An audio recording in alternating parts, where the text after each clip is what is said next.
You've been told to hustle, to grind, to stay busy. That rest is for the weak, and silence is a waste of time. But deep down, your soul knows better. Because even when you check all the boxes, work hard, stay productive, keep going, why do you still feel tired? Why do you feel disconnected, overwhelmed, like something inside you is drifting further away? The truth is, we weren't made to live in constant noise. We weren't designed to run like machines. You are a soul, not a schedule. Real peace doesn't come from finishing everything. It comes from coming home to yourself.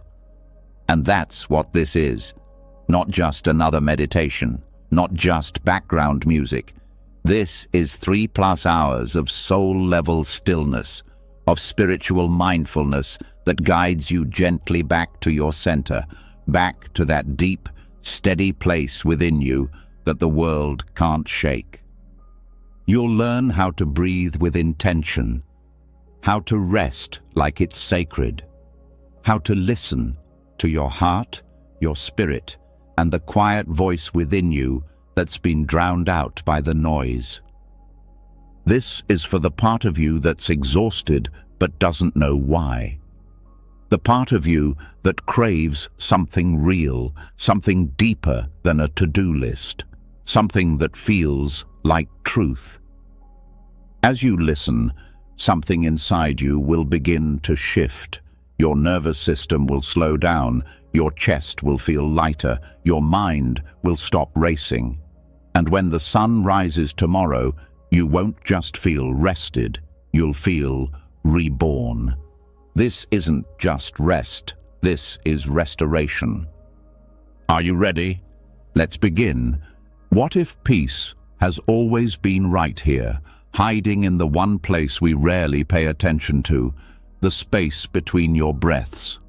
Not the breath itself, but the quiet space just before the inhale begins and just after the exhale ends. That subtle pause, that silent gap. It holds something we've forgotten, something ancient, something sacred. It's not loud, it doesn't shout, but it's there, waiting, holding a depth we rarely enter because we're too busy reaching for the next moment, the next thought, the next task. But when you finally sit still enough to feel it, not think about it, but feel it, you'll know. You'll know this is where your spirit has been calling you to return, not somewhere far, not something new, just here, in the stillness beyond breath. Most people never notice that space. We breathe thousands of times a day, and yet the most profound part of the breath, the stillness between, goes untouched. But once you start becoming aware of that subtle pause, everything begins to change. That space isn't empty, it's full of potential, full of presence. It's the doorway between doing and being, between the world and the soul. When you bring your awareness into that stillness, it feels like stepping outside of time. You are no longer trapped in the past or reaching toward the future. There's no noise, no pressure, no identity to uphold, just awareness, just being. This is where true rest begins. Not sleep, not escape, but real rest. Rest that reaches your nervous system, your thoughts, your spirit. Rest that says, you don't have to carry it all right now. And in that stillness, you'll realize you never did. This pause is not just a breathless second. It's a reset button for your entire being. And the more you enter it, the easier it becomes to return. You begin to find it in moments of stress, in conversations, in chaos. You start to carry it with you, like a secret peace no one can take. But to truly experience it, you must begin by listening, not with your ears, but with your attention. Feel the end of an exhale. Feel how the breath stops on its own. Don't force it. Just wait.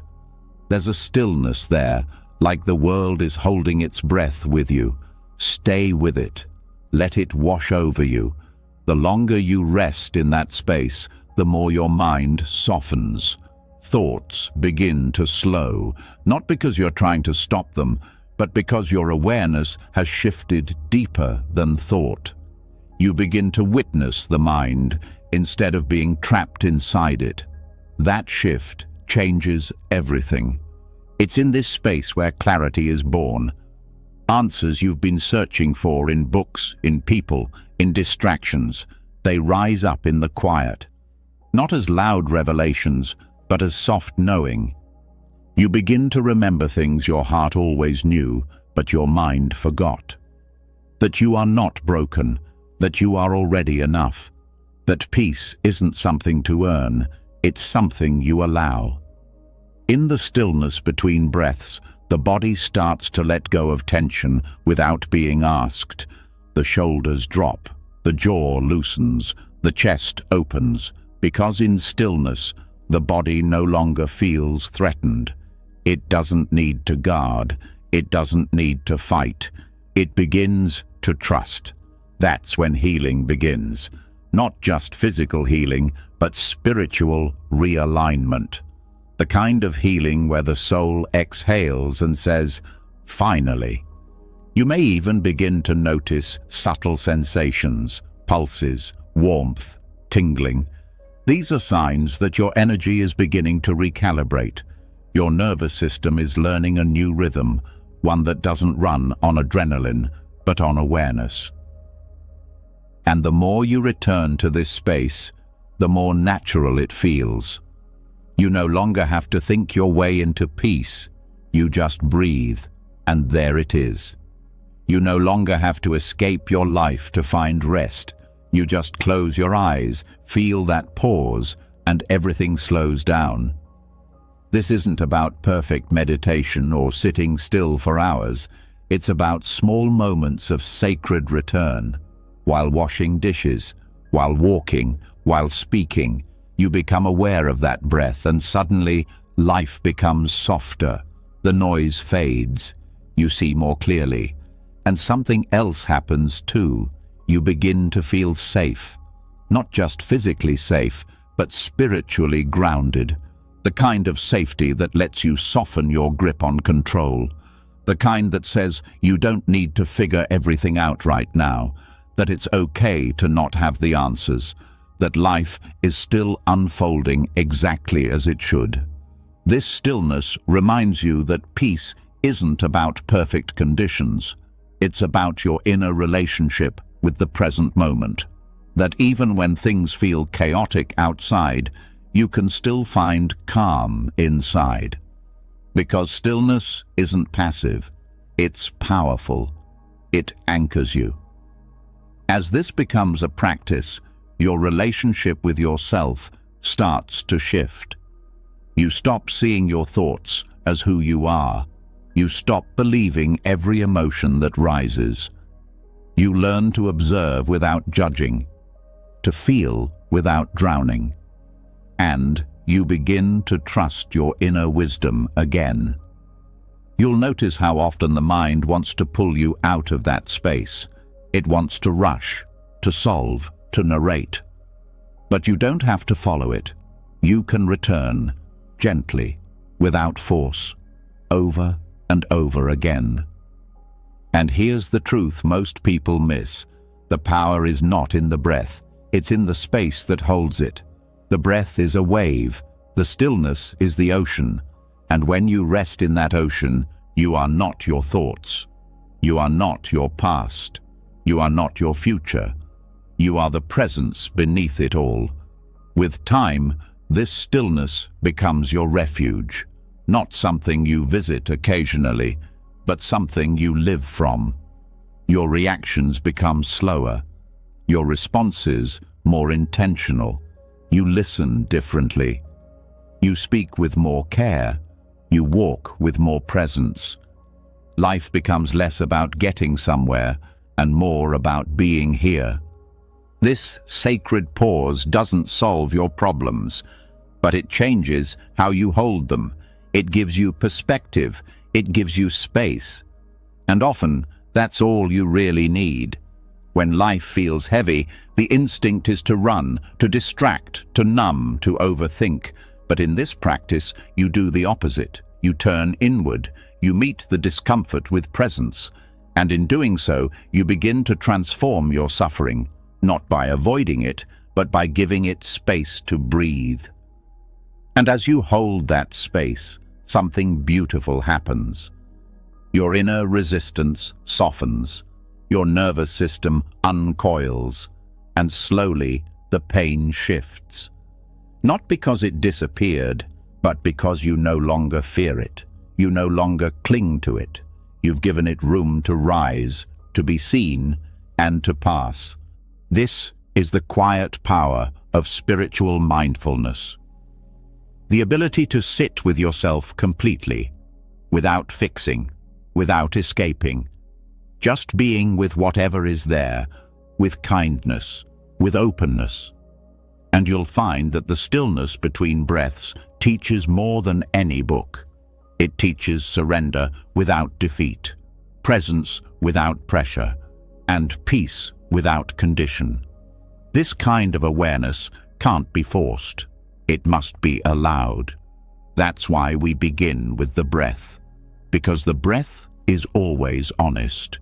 It shows you where you hold, where you avoid, where you fear, and then it invites you to soften. When you bring your awareness to the space between breaths, you're not trying to control anything. You're practicing trust. Trust in the moment. Trust in your body. Trust in life. And little by little, that trust grows. You stop needing to control every outcome.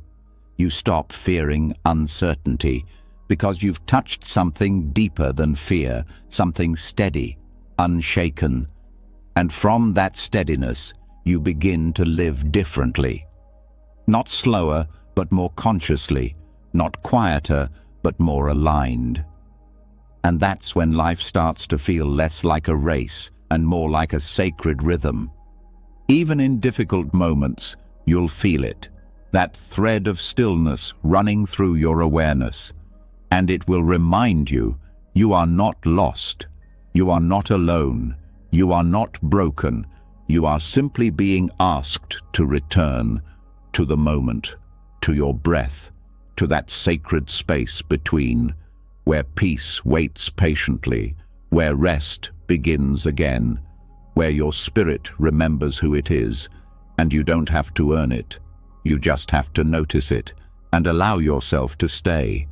So next time life feels like too much, you don't have to run. You already know the way back. It begins right here, in the stillness that was always yours. Even in stillness, there's something moving, quietly, rhythmically, with precision. Beneath the breath, beneath your thoughts, beneath the surface of everything you see, there's a deeper structure guiding it all. You may not always feel it, but it's there, like an ancient design echoing through every part of your body and spirit. Once you begin to notice it, everything shifts. That hum beneath existence, that symmetry in nature, those patterns repeating in leaves, shells, galaxies, and even in your cells, they aren't random. They are the language of creation. And when you start to align with that language, your energy begins to settle into something truer, something ancient, something deeply real. After you've touched stillness, the next step is not to just rest in silence, but to understand the design that flows through that silence. Sacred geometry is that design. It is not decoration. It is not mysticism for the sake of mystery. It is structure. It is order. It is universal intelligence made visible. And most importantly, it's a spiritual mirror. When you meditate with it, Not just look at it, but really open yourself to it. You begin to recognize that same order within yourself, not imposed from outside, but already written into who you are. Sacred geometry shows up in every corner of nature. Snowflakes, spiderwebs, pine cones, the spiral of your DNA, even the shape of the human ear. These are not accidents. They are patterns that repeat across life, echoing a unity that exists far beyond what our eyes normally perceive. When you sit with these forms, when you study them with presence and curiosity, they start to activate something in you, not through effort, but through recognition, like your soul finally remembering a language it forgot it knew. One of the most powerful ways to work with sacred geometry is through visualization. But this isn't about imagining something. It's about connecting your awareness to something that already exists. Start with the flower of life, an ancient pattern made of overlapping circles. Every point connects with purpose. Every curve supports the next. There's a reason this symbol has shown up in temples, scrolls, and sacred texts across continents and centuries. It speaks to something beyond culture or religion. It speaks to wholeness. As you visualize the flower of life, allow your awareness to rest in the spaces where the circles meet. Feel the harmony in that structure. Let it draw you in, not through analysis, but through still observation. When you breathe with it, let your breath follow the flow of the curves. You'll notice your thoughts begin to slow without trying. Your heartbeat may settle. Your inner tension may ease. Because you're not just watching geometry. You're syncing with the frequency of creation itself. This alignment affects your energetic body in real ways. Each sacred shape carries a vibration. That vibration subtly influences the way your own energy organizes. When your thoughts feel scattered, when your emotions feel unstable, your energy field becomes disordered, jagged, chaotic, out of sync. But when you connect to geometric forms, especially those grounded in nature's blueprint, your system begins to restructure. Like water taking the shape of the container it's poured into, your energy starts to harmonize with the design.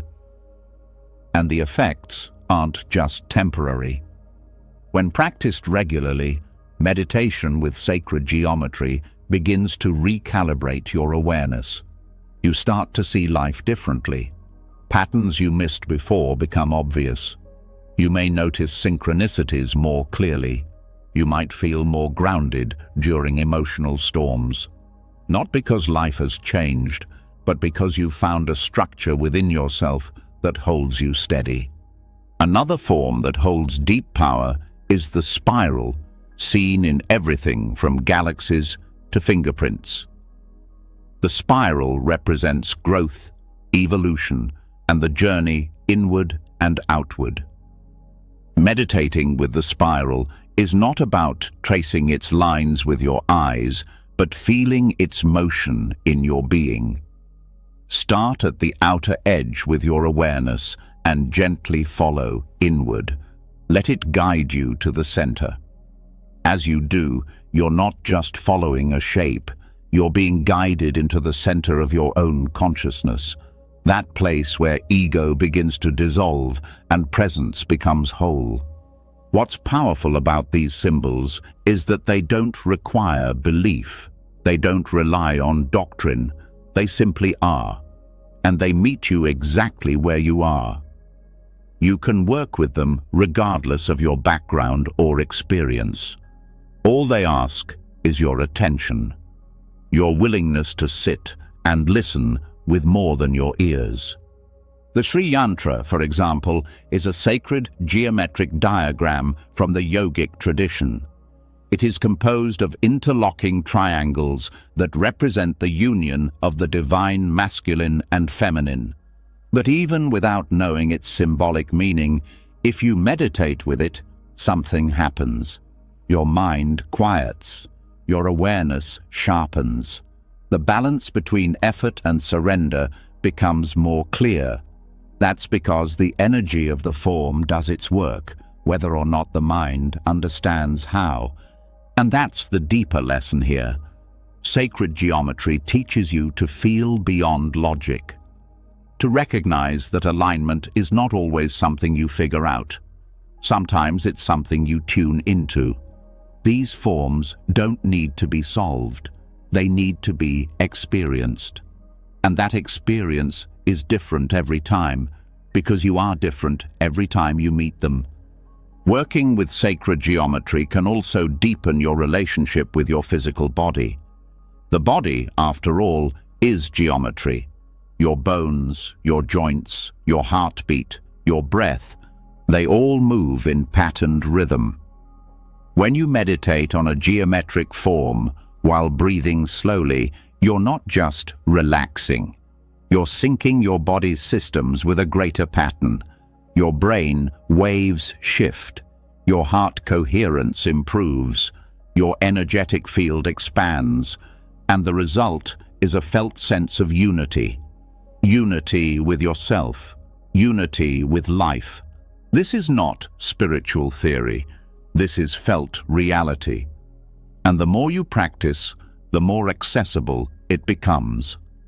You may find it helpful to draw these shapes yourself, not for perfection, but for presence.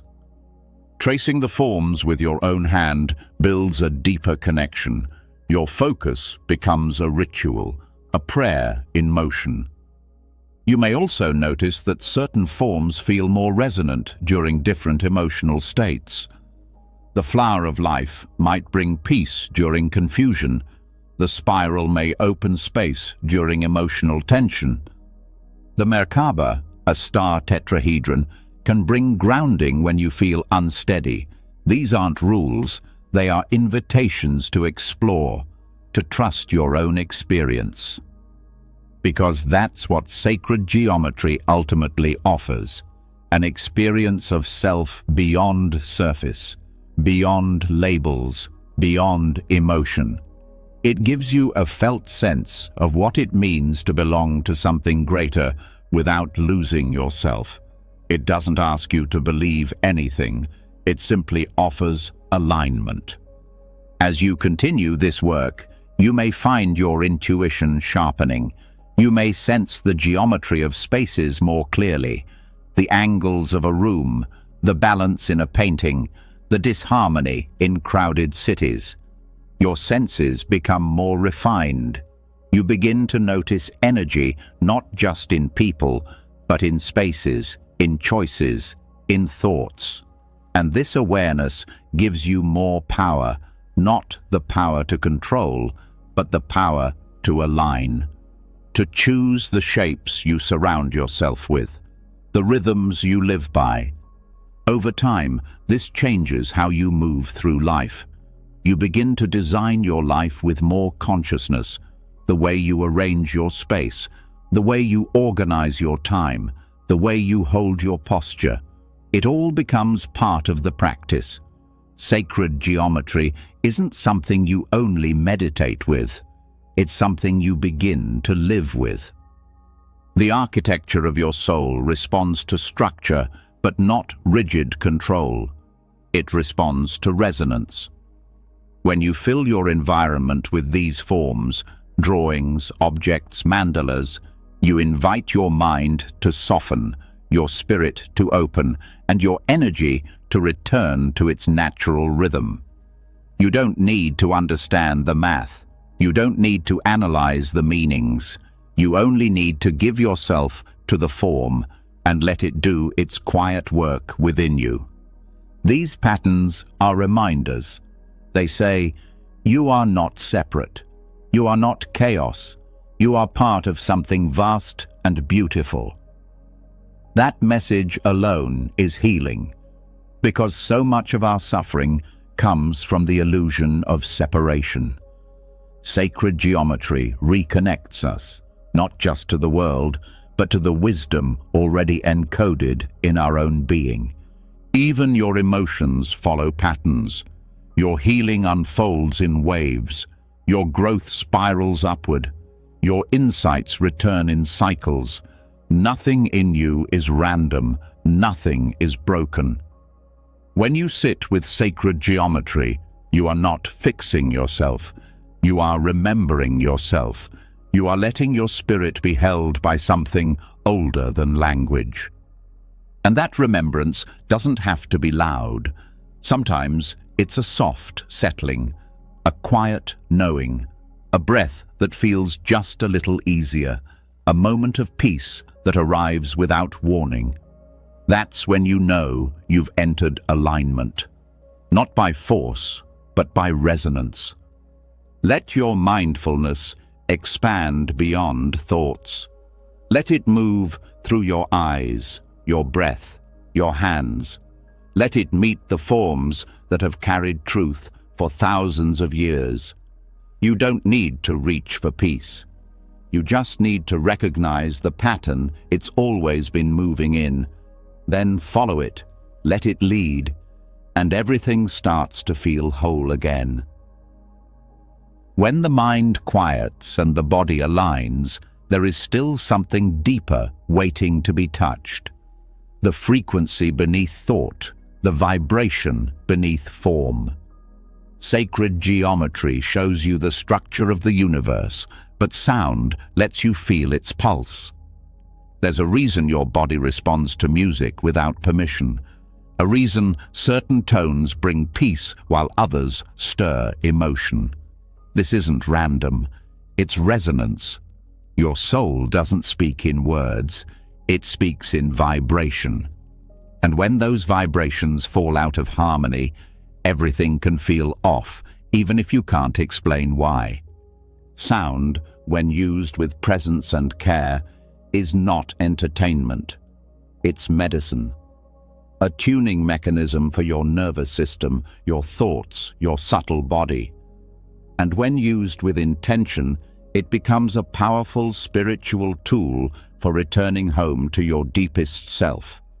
This isn't just about listening to pleasant tones. It's about letting sound move through you, to shake loose what's stuck, to clear what's heavy, to open what's closed. The body itself is a resonant instrument. Every organ, every bone, every cell vibrates. Your heart has a rhythm. Your brain emits frequencies. Even silence carries its own vibration. And when your internal rhythm is disrupted by stress, trauma, anxiety, you begin to live out of sync. Your thoughts race. Your sleep suffers. Your body tenses without you knowing why. This is where vibrational sound becomes more than a concept. It becomes a way to reset your inner world. Start with awareness. Begin to notice how your body reacts to sound throughout the day. Not just music, but voices, machines, wind, silence. Which sounds make you tighten? Which ones make you soften? This is the doorway. Tuning into your sound environment is the first step to reclaiming energetic clarity. Most people are exposed to noise constantly, but rarely to sound that heals.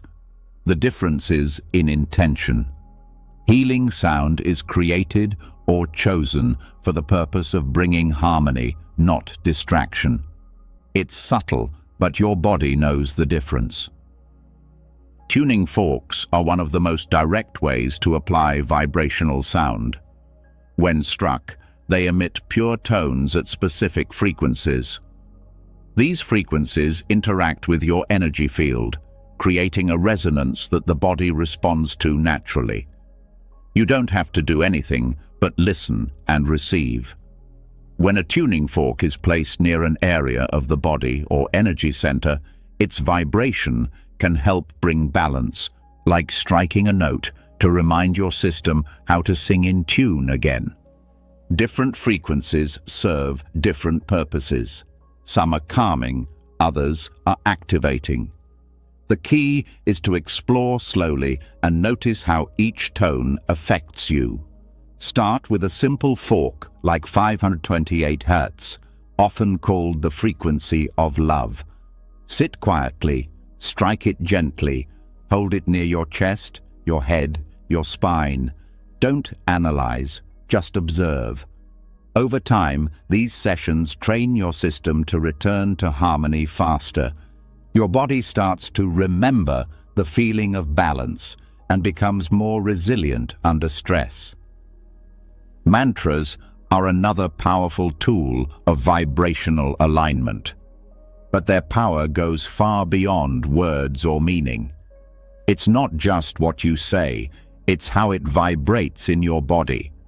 A mantra repeated aloud creates internal sound waves that stimulate the vagus nerve, regulate your breathing, and focus your mind. Even without spiritual belief, the act of repetition centers your awareness. It creates a rhythmic pattern that calms the chaos of thought. You don't have to use traditional mantras if they don't resonate with you. What matters is the vibration and the presence behind it. You can choose any word or phrase that carries meaning for you. The repetition becomes a vibrational anchor, a way to stay grounded when your emotions try to pull you away. Speak it slowly. Feel it in your chest. Let it fill your whole body, then rest in the silence that follows. That space after the sound is often where the deepest shifts happen. Solfeggio frequencies are another layer of sound work that offers precise vibrational pathways for recalibration. These are specific tones believed to have healing effects on the body and spirit. Frequencies like 396 Hz for releasing fear, 417 Hz for clearing negativity, 741 Hz for awakening intuition. Each frequency acts like a tuning pin, adjusting the subtle energy systems that often go ignored. Listening to these frequencies with headphones or in a quiet room allows the sound to penetrate deeply. This isn't passive listening, it's receiving. Let the tone fill the space. Let it fill your body. Stay with it.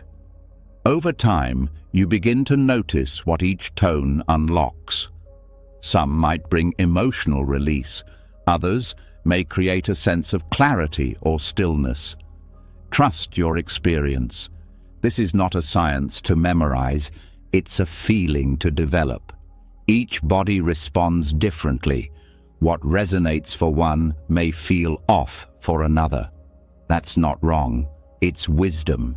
Your body is teaching you how to listen again, not just with your ears, but with your whole system. You can combine these sound tools into a regular practice. Begin with a few minutes of breath awareness to settle your mind. Then introduce one element of sound, maybe a tuning fork, a mantra, or a solfeggio tone. Let it carry you, not toward a goal, but into deeper alignment. You may feel heat, tingling, emotion. You may feel nothing. Both are valid. Healing doesn't always shout. Sometimes it whispers, and the shift happens beneath awareness. The physical benefits of sound work are well documented. Reduced heart rate, lower blood pressure, improved sleep, decreased anxiety. But the spiritual effects go deeper. A sense of presence that doesn't come from thinking. A feeling of being supported, held, understood, without words. As if something greater is tuning you from within. That's not fantasy, that's resonance. When your energy finds its tone again, the outer world no longer shakes you the same way. You're not just reacting, you're responding from a deeper center.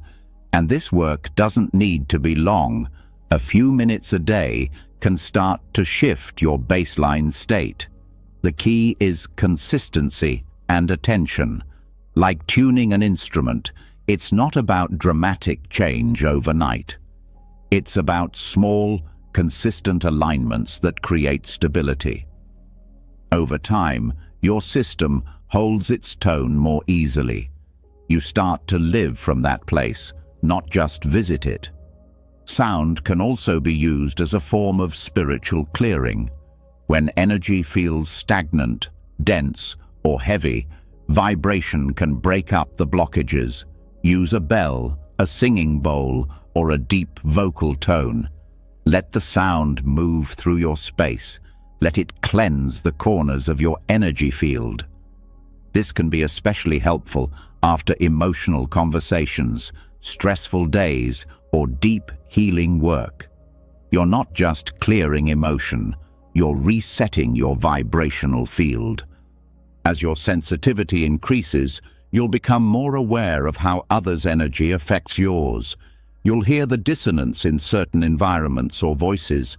You'll feel when your own tone is off, and instead of spiraling, you'll have tools to come back. Back to your center, back to your harmony, back to your resonance. Sound teaches you that healing isn't always about doing more. Sometimes it's about receiving, surrendering, allowing. Letting the vibration work through you without resistance. Not needing to fix, but trusting that your system knows how to realign when given the right conditions. That trust deepens every time you return to sound. Every time you choose to pause, listen, feel, it becomes a ritual, a sacred returning, and eventually it becomes a way of life. You start to speak more consciously. You notice the vibration behind your words. You choose tones that soothe, that lift, that clarify. Your communication becomes medicine, not just for others, but for you. You begin to hear truth in someone's voice, pain in someone's silence, connection in someone's laughter. This awareness opens you. It softens judgment. It sharpens compassion. This is what soul resonance really means, not perfection, but coherence. Living in such a way that your inner and outer worlds begin to reflect each other, no longer fragmented, no longer forcing, just vibrating in truth, presence, and flow. There is a sound that is uniquely yours, a tone that, when expressed, brings your entire system into harmony. You may not have found it yet, but it's there, waiting under layers of noise, expectation, fear. Vibrational sound isn't about adding something new. It's about removing the static until what's real can be felt again. Let your practice be simple. Let it be honest. Whether it's a single tone, a whispered mantra, or the echo of a tuning fork, return to it. Let it anchor you when the world feels too loud. Let it recalibrate you when your thoughts feel too heavy. Let it remind you that you are not lost. You are not broken. You are just slightly out of tune. And sound knows how to bring you back. You are not here to carry noise. You are here to carry tone. A tone that brings peace, clarity, and presence to a world that desperately needs all three. Begin with breath. Add vibration. Stay with it. And your soul will begin to hum again, not for performance, not for show, but because resonance is who you were before the noise, before the fear, before the forgetting. And now you are starting to remember. Once sound has touched your nervous system, when resonance begins to settle into your spirit, something deeper starts to stir, something older. Not a new idea or fresh discovery, but a quiet pull from within. It's a call you may not hear with your ears, but you feel it. in your bones, in your blood, in your dreams. This is not memory. It's inheritance. And what rises is not just about you. It's about those who walked before you, their stories, their choices, their pain and wisdom woven into your DNA like an ancient prayer. This is where ancestral mindfulness begins, not in the mind, but in the root of your being. Your life did not begin with your first breath. Your emotions didn't form from nothing. There is a line, a thread, a lineage running behind you. And the moment you become aware of it, the healing shifts. It stops being just yours and starts becoming collective. Mindfulness is often taught as an individual path, but true spiritual depth honors that you are also a continuation of others. You were shaped not just by experience, but by history. And buried in that history, sometimes lost, sometimes silenced, are keys that can help you heal what you thought was yours alone. Ancestral mindfulness is the practice of turning your awareness toward this spiritual inheritance, not to glorify or romanticize the past, but to meet it with honesty and presence. Your ancestors were human. They made mistakes. They suffered. They endured. Some left behind gifts. Some left behind pain. But all of it shaped the energy you carry today. And by consciously connecting to that lineage, you begin to release what isn't yours to carry and reclaim the strength that was always meant for you. You don't need to know names or family trees to begin. You begin by acknowledging that you are the result of many lives lived before yours. People who made choices so you could have choices. People who lost things so you could find yourself. Start by creating stillness, then set the intention to open the door. Simply say, I welcome the wisdom of those who came before me. Then listen, not with expectation, but with openness. Messages may come through dreams, sudden insights, body sensations, or subtle emotions. This is not imagination. It's connection. The body holds ancestral memory. Certain fears or emotional patterns you can't explain may not have begun with you. They may be echoes passed through generations, trauma that wasn't processed, grief that was hidden, survival strategies formed in harder times. These energies don't disappear. They are stored, often unconsciously. Ancestral mindfulness gives you a way to meet them without judgment, to feel what wants to be felt, to offer presence where silence used to live. This work requires honesty. Not everything in your lineage will be beautiful. Some of it may hurt. But the point is not to judge the past. It's to bring light to what has been hidden. When you acknowledge the pain, you stop repeating it blindly. When you witness the strength, you begin to embody it with clarity. You are not here to carry everything. You are here to choose consciously what to carry forward. Ritual can support this process. Simple acts done with clear intention can open powerful doors. You might light a candle and offer a moment of silence. You might write a letter to a past relative, even one you've never met. You might place your hands on the earth and speak gratitude for the ones who endured. These gestures are not about belief, they are about energy. They create a bridge, a soft, sacred space for connection to rise. Dream work becomes especially meaningful during ancestral mindfulness. The dream world is a thin place where time doesn't function the same. You may receive visitations, symbols, or experiences that carry a different weight than ordinary dreams. When this happens, pause.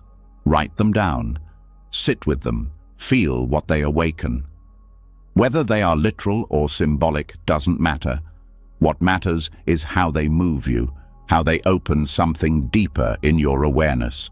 You may also begin to feel emotional shifts without clear cause. Sudden waves of grief or a tenderness you can't name. Don't push them away. These are often ancestral energies rising for release. Stay with them. Breathe through them. Offer compassion to what comes. Sometimes the simple act of feeling what an ancestor couldn't express in their lifetime brings profound healing to both of you. Energy moves where it is allowed. Movement can also help process ancestral patterns. Dance, even in its simplest form, becomes a way to embody memory. You might move in ways that feel ancient or instinctual. Let your body lead. Let it unwind what's buried in the tissue. The hips, the jaw, the spine.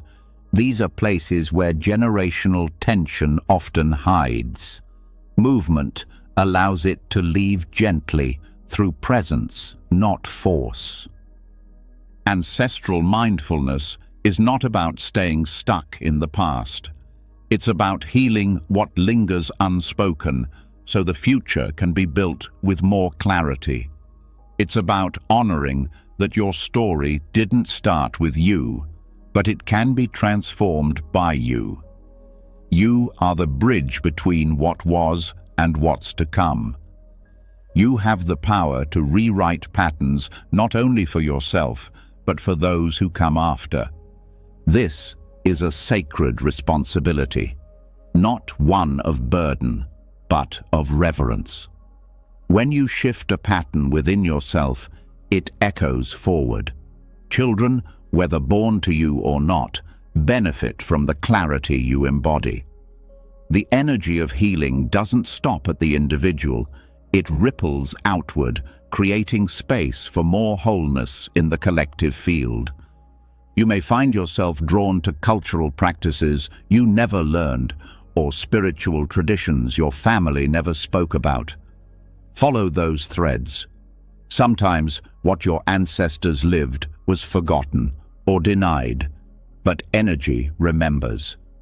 And what calls you now may be your spirit guiding you back to a forgotten connection. Don't rush to claim things. Move with respect. Let these practices unfold slowly, with humility and presence. Storytelling becomes another powerful practice in ancestral work. Even if you don't know much about your lineage, sharing your own story, out loud or in writing, starts to awaken deeper layers of connection. Speak your truth. Let your voice carry what your ancestors might have swallowed. Give sound to what has been silent. In doing so, you give permission for others to speak too, for the old wounds to begin healing through shared presence. It's also important to balance the energy of this work. Connecting to the past can bring up heavy emotions, and if not grounded, it can become overwhelming. Build anchors into your practice. Spend time in nature after deep sessions. Touch the earth. Eat grounding food. Drink water with intention. Let your body know it is safe to release. Let your spirit know it is not alone. Boundaries are sacred here. You do not have to connect to every ancestor. Not all lineages are meant to be reclaimed. Trust your inner knowing. If something feels off, you are allowed to step back. Connection should feel respectful, not invasive. You can always set the tone. I welcome what is in alignment with love, growth, and truth. I release what does not serve. Your clarity protects your energy. Working with ancestral energy also deepens your sense of belonging. In a world that often feels isolating, there's comfort in knowing you are held in a lineage. that even if your living family feels disconnected, there is a spiritual family behind you, not perfect, but present. That presence can offer guidance when the way forward feels unclear. It may not always come as answers, but as steadiness, as strength, as a quiet voice that says, "Keep going, we're with you." Over time, you may find rituals that feel deeply personal to you. A song, a prayer, a place you visit. These become touchstones. They don't need to be explained to anyone.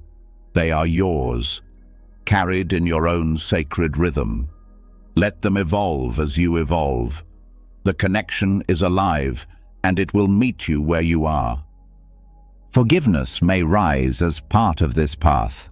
Some ancestors may have passed down pain through actions, beliefs, or silence. You are not here to excuse harm, but you are here to offer freedom, first to yourself, then to the lineage. Forgiveness is not forgetting. It's releasing the contract that says you have to keep carrying their wound. It's allowing your own heart to be whole, even if theirs never was. Ancestral mindfulness, at its root, is love. Not sentimental love, but the deep, unwavering kind that sees all and stays. The kind that bears witness. The kind that says, "You are seen, you are felt, you are enough." It is a reminder that your existence is not a mistake. It is a continuation. A breath in a long line of breath. A heartbeat in a long rhythm of survival and grace. Let this practice be slow. Let it unfold without pressure. The healing may come in whispers, in symbols, in dreams, in ordinary moments that suddenly feel sacred. Trust that what you seek is already seeking you. The moment you open your heart to the lineage responds. You are not walking alone. And when you do this work with presence, with care, with reverence, you begin to feel something shift, not just inside you, but around you. The energy in your space lightens. Your relationships feel clearer. Your purpose sharpens, because the roots have been acknowledged. The ground has been tended, and the path forward now rests on something more whole. You are not just healing for yourself. You are healing across time. You are answering prayers whispered long before you were born. You are becoming the ancestor someone else will one day thank. And that, in itself, is sacred. As the presence of your ancestors settles into your awareness, something quiet begins to call from beneath all the voices and stories. Something older than lineage, yet deeply familiar. It's not loud, not urgent. It waits patiently, like a doorway slightly ajar. Not into another world, but into the one you've forgotten to look into. The darkness. Not the kind you run from, but the kind you return to. The kind that heals not by adding anything, but by stripping everything away. Night is not just absence of light. It holds a presence all its own, a depth, a rhythm, a language that only reveals itself when everything else goes quiet. But in the modern world, night is filled with distraction, screens, noise, artificial brightness. We've filled the dark to avoid what it shows us. Yet, ancient traditions knew the power of darkness. They understood that when the eyes can no longer lead, another kind of vision awakens. A deeper listening begins, one that sees from the inside out. Meditating in darkness is not about deprivation. It's about restoration. It gives the mind permission to rest from stimulation, from roles, from expectation. When visual input stops, your awareness naturally turns inward, thoughts slow, breath deepens, tension softens. In that stillness, the noise you've absorbed throughout the day begins to release. The nervous system drops out of alert mode. You're no longer watching the world. You're feeling your own presence. Practicing mindfulness in darkness trains your attention in a way nothing else can. It heightens your sensitivity, not in the sense of fragility, but in depth. Small shifts in your breath, subtle movements of energy, emotional waves that pass unnoticed in daylight, all become clear. Without sight dominating your focus, the other senses become more attuned. You hear more, you feel more, not because anything changed, but because nothing is distracting you anymore. The dark does not ask you to perform. It does not judge your expression. It accepts you exactly as you are. This acceptance creates the perfect space for healing. Emotional release often rises in these moments, not as breakdown, but as a gentle unraveling. Parts of you that stayed hidden in the brightness begin to speak, not loudly, not with drama, just honestly. Here, you don't need to fix anything. You just need to be with what is, in the safety of shadow. Regular night practice builds your inner trust. The more time you spend in darkness with presence, the more your system learns it is safe not to know, safe not to see, safe to rest. This feeling of safety is the foundation of deep inner clarity. You stop reaching outward for validation. You stop chasing certainty. You begin to move from a quieter wisdom, a calm knowing that doesn't need explanation. The pineal gland, sometimes referred to as the seat of the soul, is activated in darkness. It regulates your circadian rhythm, produces melatonin, and is linked to intuition and spiritual vision. Ancient cultures understood that darkness helps awaken inner sight, not just metaphorically, but biologically. Extended time in mindful darkness has been shown to increase the brain's production of dimethyltryptamine, or DMT, a naturally occurring compound that induces non-ordinary states of awareness. You don't need substances to access deeper consciousness. You need stillness, you need darkness, and you need presence. Night practices also help you understand your fear of the unknown. Most people avoid the dark not because of what's in it, but because of what rises in them when there's nothing to distract. By leaning into that discomfort, by sitting with it instead of escaping, you build resilience. You learn that darkness is not the enemy. It's a teacher, a guide, a mirror. Start small. Turn off all lights. Unplug the noise. Sit in a space where you feel safe, even if it's your bedroom with the door closed. Close your eyes, even in the dark, to signal to your body that it's time to go deeper. Let your breath be your anchor. Notice how sound becomes richer, how your body starts to soften, how the dark begins to feel less like a void and more like a cradle. Let thoughts rise without chasing them. Let emotions move without naming them. Let silence be enough. Don't force stillness, receive it. Allow the dark to hold what you no longer need to carry. You're not trying to achieve insight. You're making space for insight to arrive, and when it does, it often comes not in words but in shifts, in a release of tightness, in a memory surfacing, in a sense of deep calm spreading through your chest. Spiritual night practice is not about isolation, it's about intimacy, with yourself, with your truth, with the source of your being. In darkness, there's nowhere to hide, But there's also no need to. You meet yourself without filters, without performance. You see what you've ignored, and instead of running, you stay, you breathe, you welcome what comes. Some traditions would sit in caves for days to encounter the dark fully. You don't need to do the same. A few minutes each night can begin to shift your entire relationship with your inner world. The consistency is more important than the length.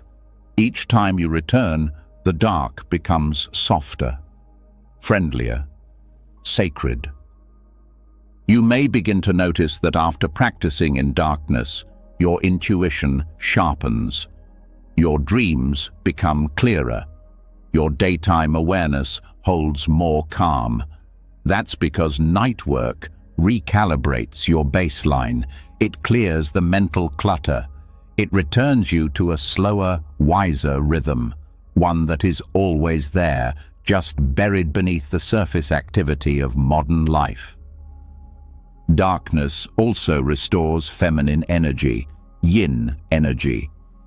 The energy of receptivity, of rest, of deep inner listening. This isn't about gender, it's about balance. We live in a culture obsessed with doing, achieving, expressing.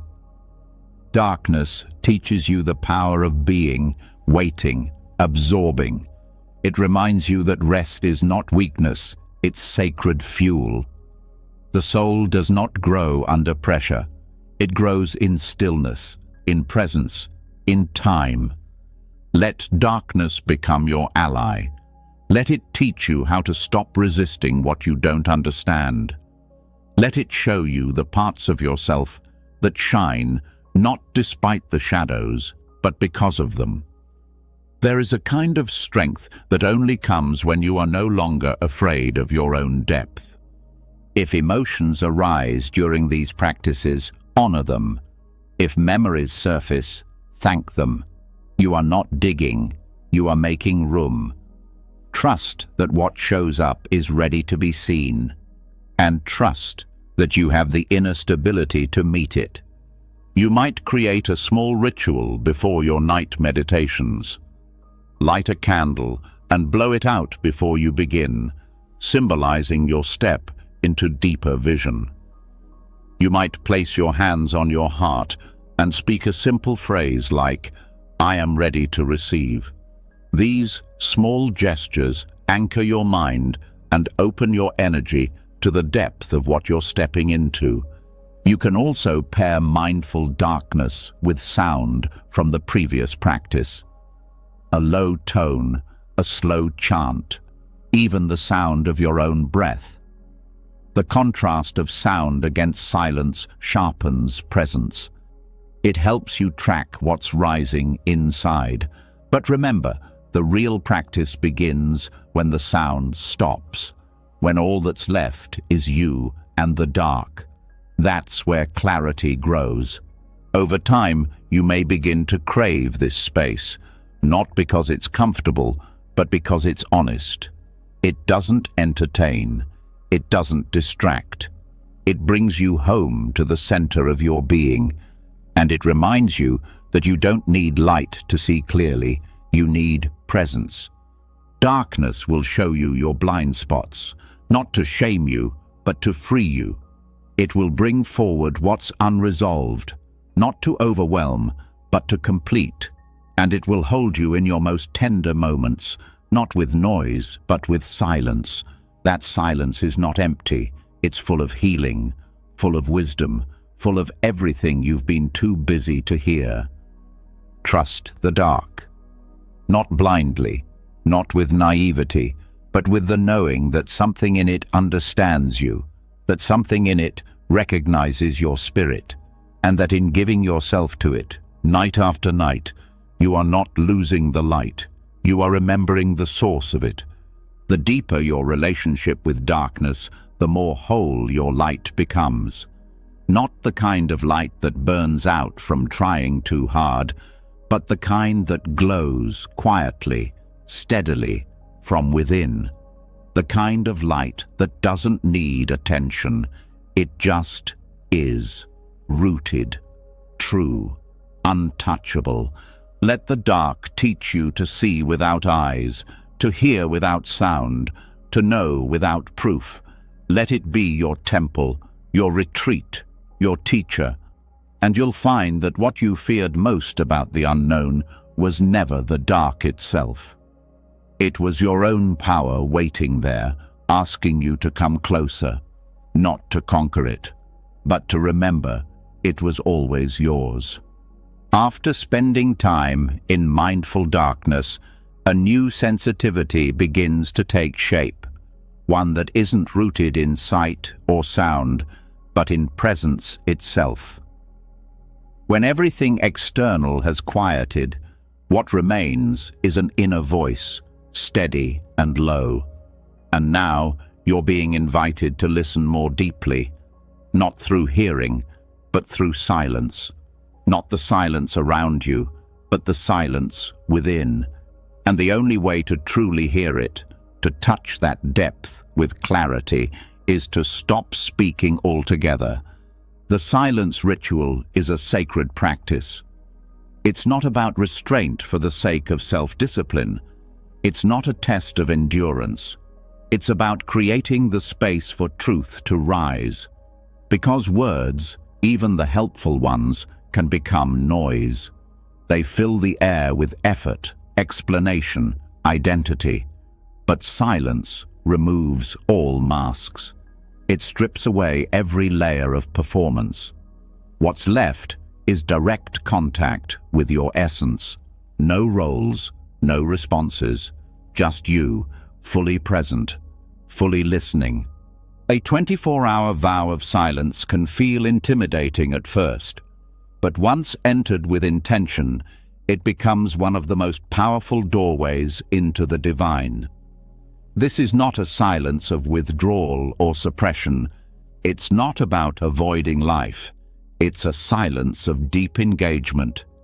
A still, watchful, grounded awareness that meets every moment without needing to comment or control it.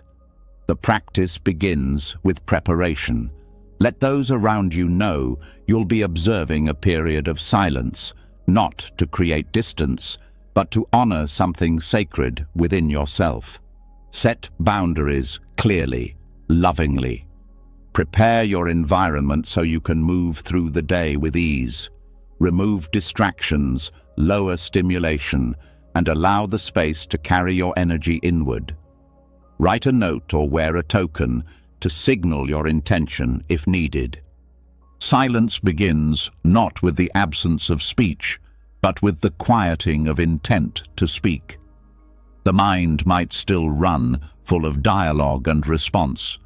That's okay. Let the mind chatter without acting on it. With each hour, the inner voice will grow softer and presence will take its place. This shift is subtle at first, but with patience, it becomes unmistakable. Pay attention to what rises in the space words use to fill. You may notice urges to explain yourself, to seek validation, to fill silence with reassurance or noise.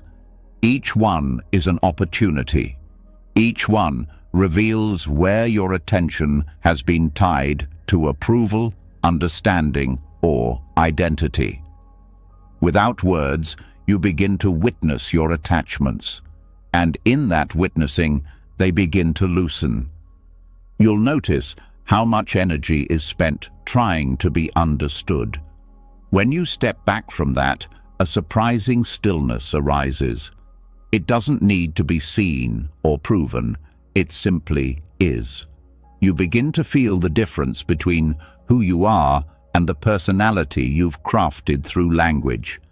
In this space, awareness becomes purer. It stops performing and begins witnessing. Daily tasks shift during this practice. Eating becomes more intimate. You taste more. Movement becomes more mindful. You move with intention. Without speaking, the mind doesn't rush ahead as easily. There's nowhere to get to, nothing to explain. Each action becomes complete in itself. This changes how you relate to your body. You move with greater care. You respond to subtle needs instead of reacting out of habit. As the hours pass, silence deepens from the outside in. You start to sense energy more than words. You notice the tone of a room, the weight of unspoken emotion, the hidden meaning in someone's eyes. Communication doesn't end, it transforms. You begin to speak with presence instead of noise. Your presence becomes your language. The way you sit, breathe, walk, all become expressions of stillness. Emotions often surface during this process, not because they weren't there before, but because silence gives them room. You may feel sadness, irritation, peace, joy. Let each one rise and pass without trying to define it. Without language, emotions move freely. They don't stick in the same way. You don't build stories around them, you just feel. And that direct experience heals what narrative often complicates. The longer you stay in silence, the more your nervous system responds. Cortisol levels drop, heart rate stabilizes, sleep improves. But more than anything, the mind starts to feel lighter. It doesn't stop completely, but it stops pulling so hard. You don't need to chase answers. You don't need to prove anything. The mind begins to trust the moment. The divine starts to feel closer, not because it arrives, but because the noise that blocked it is gone. You start to feel it in ordinary things, in the warmth of tea, in the movement of your breath, in the pause between thoughts. These are not mystical experiences you force. They are natural experiences you allow. One of the most profound shifts in a silence ritual is the softening of judgment. Without speaking, you stop labeling everything. Good, bad, right, wrong, these fade. You begin to meet life as it is, directly, without filter. This doesn't mean you become passive. It means you become deeply present. You see things clearly, without the lens of constant mental commentary. And this clarity opens a doorway to compassion. You stop needing people to be different in order for you to feel peace. You stop needing constant affirmation. You begin to accept, not with resignation, but with spaciousness. You have more room inside, more capacity to hold life without pushing it away. You also begin to notice how often you speak out of fear. Fear of silence, fear of being misunderstood, fear of being forgotten. Silence shows you that you are still here without words. You are still whole, still seen, if only by yourself and something greater. And in this realization, your confidence deepens. Not the kind built on opinion or performance, but the quiet kind, the kind that doesn't need an audience. The vow of silence is also a reset for your energetic boundaries. When you're not constantly giving your energy through words, it begins to collect. It strengthens. You become less drained by the outside world. You feel where your energy leaks, and you begin to repair. This is one reason many people emerge from silence feeling stronger, more balanced, more centered. At the end of the practice, breaking silence is a sacred moment. Not a rush back into noise, but a gentle re-entry. Speak slowly. Speak with awareness. Let your first words be chosen with care. What comes from silence carries weight. You'll feel the difference between noise and voice, between reaction and response. And you may find that even after the 24 hours are complete, part of you wants to stay in that space. That's because silence doesn't end. It lives within you. It becomes a layer beneath your daily life, a place you can return to in moments of stress, decision, confusion. It's not escape, it's grounding. This practice doesn't require a retreat center or perfect conditions. It requires only intention and commitment. Whether you are alone or surrounded by others, the vow still holds. It is not silence from life, but silence in life. And that's what makes it powerful. You're not running away. You're meeting everything more fully. Doing this regularly, even once a month, can recalibrate your entire system. It sharpens your intuition. It deepens your relationships. It clarifies your values. Not because you think more, but because you think less. You feel more. You perceive more. You act from deeper truth. And over time, silence teaches you how to speak differently, with more integrity, with less urgency, with more care. Your words start to carry the vibration of the silence they come from. They land softer, they connect deeper, they matter more, because now they rise from presence, not performance. The vow of silence is not about becoming smaller, it's about becoming more whole, not through expression, but through embodiment, through returning to the source of your own presence, through remembering that truth doesn't always speak, it listens. And when you learn to live from that listening, you begin to align with something far beyond language, something that has always known you, something that always speaks, when you are finally quiet enough to hear. When you've tasted the stillness of silence and let it wash away the surface noise, something shifts in the way you relate to everything. The world feels less distant. Sounds feel sharper. You begin to crave not more information, but more connection. And where that connection draws you next isn't found in words or walls. It's out there, waiting in the open, wild spaces. The trees, the wind, the earth under your feet. There's a different kind of knowing held in nature, one that can't be explained but only felt. It doesn't demand anything from you, it simply invites you to return. Spiritual grounding isn't a concept. It's an experience. It's not achieved by effort, but by contact. Real contact. With the living world around you, the one that's always been humming quietly in the background, waiting for your presence to meet it. The soul doesn't thrive on screens or pressure or perfect schedules. It finds rest when it feels part of something whole. Nature provides that wholeness without condition. And when approached with presence, it doesn't just relax you, it reawakens you. The process of rewilding the soul begins by stepping outside, not to consume nature, but to remember you are part of it. When you walk into a forest or sit beside a river, you are not visiting a place. You are entering a living system of relationships. Every tree, every stone, every movement in the soil has intelligence.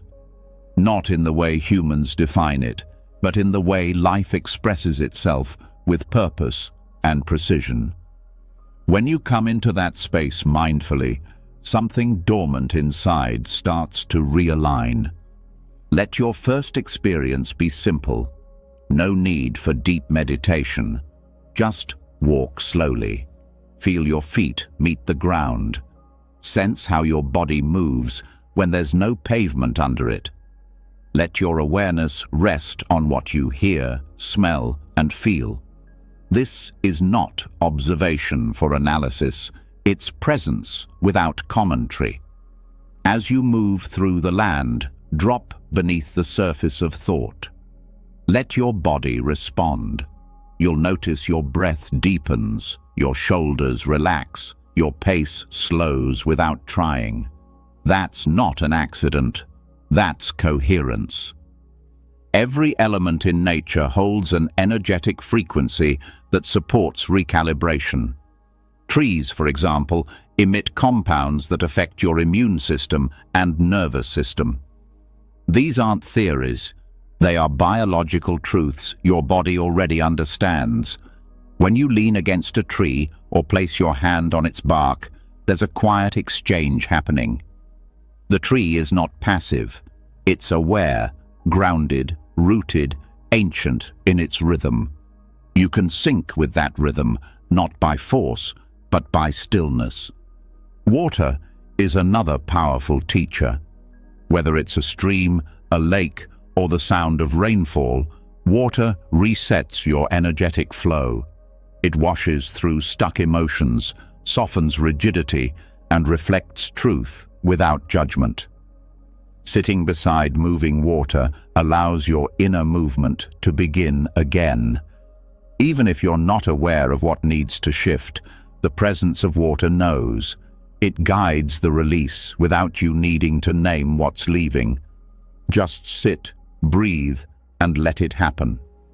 Animals also play a vital role in rewilding the soul, not as symbols or pets, but as fellow beings who live without pretense. An animal doesn't wear masks. It doesn't perform. It moves from instinct and clarity.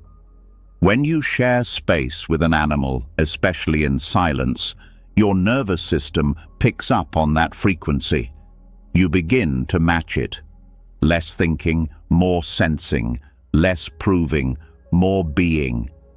Even a brief moment of eye contact with a wild creature can feel like communion. It speaks to something old in you, something that remembers life before separation. The more you return to natural spaces, the more your inner rhythm stabilizes. You begin to live less by clocks and more by light, less by pressure and more by presence. Sunrise and sunset start to carry meaning beyond time. They become energetic anchors. The temperature, the wind, the behavior of birds, these become signals, part of your awareness. You stop seeing nature as background. You begin to experience it as partner. Part of this practice is learning to slow down enough to receive. Most people walk through natural places as though moving through a museum, admiring, snapping photos, thinking. But to rewild the soul, you need to stop. Let the forest or desert or field feel that you've arrived. Speak internally. I am here. I am listening. Then wait. Let the silence extend. It may take minutes or longer, but eventually something shifts. The land begins to respond, not in words, but in sensation. A shift in the air, a sudden calm, a feeling in your chest. That's when you know you're not alone. You're in relationship.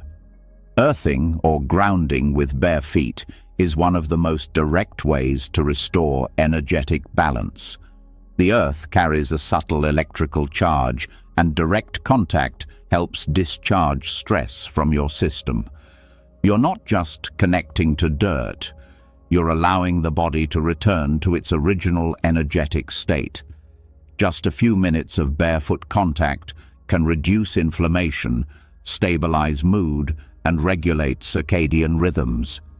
But more than that, it reminds you that safety isn't always something to create. It can also be found. Night in nature deepens this practice further. When the light fades and the stars emerge, a different part of you wakes up. One that isn't so concerned with identity or plans, sitting outside under the night sky, without agenda, without distraction, creates a kind of humility. You see the vastness. You feel your place in it, not as insignificant, but as part of something sacred. There's no need to explain anything out loud. The stars understand you in ways language never could. If it feels right, speak a quiet intention or prayer into the land, not to get something, but to align your heart with what's around you. Offer thanks, offer presence, offer respect. The land hears, and over time, the relationship deepens.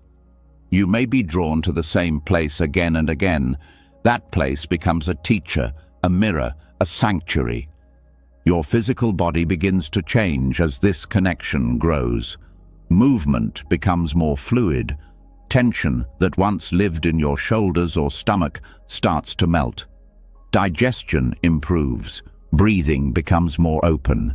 These changes aren't dramatic or immediate, but they are real. The body responds to coherence, and nature gives coherence freely, without needing anything back except your awareness. The more time you spend in natural spaces, the more unnatural stress begins to feel. Loud noises, tight schedules, artificial light, they don't feel normal anymore. You begin to crave slowness. You begin to choose simplicity. This is not regression. This is evolution, guided by remembrance. You're not withdrawing from the world. You're restoring your ability to move through it with clarity and power.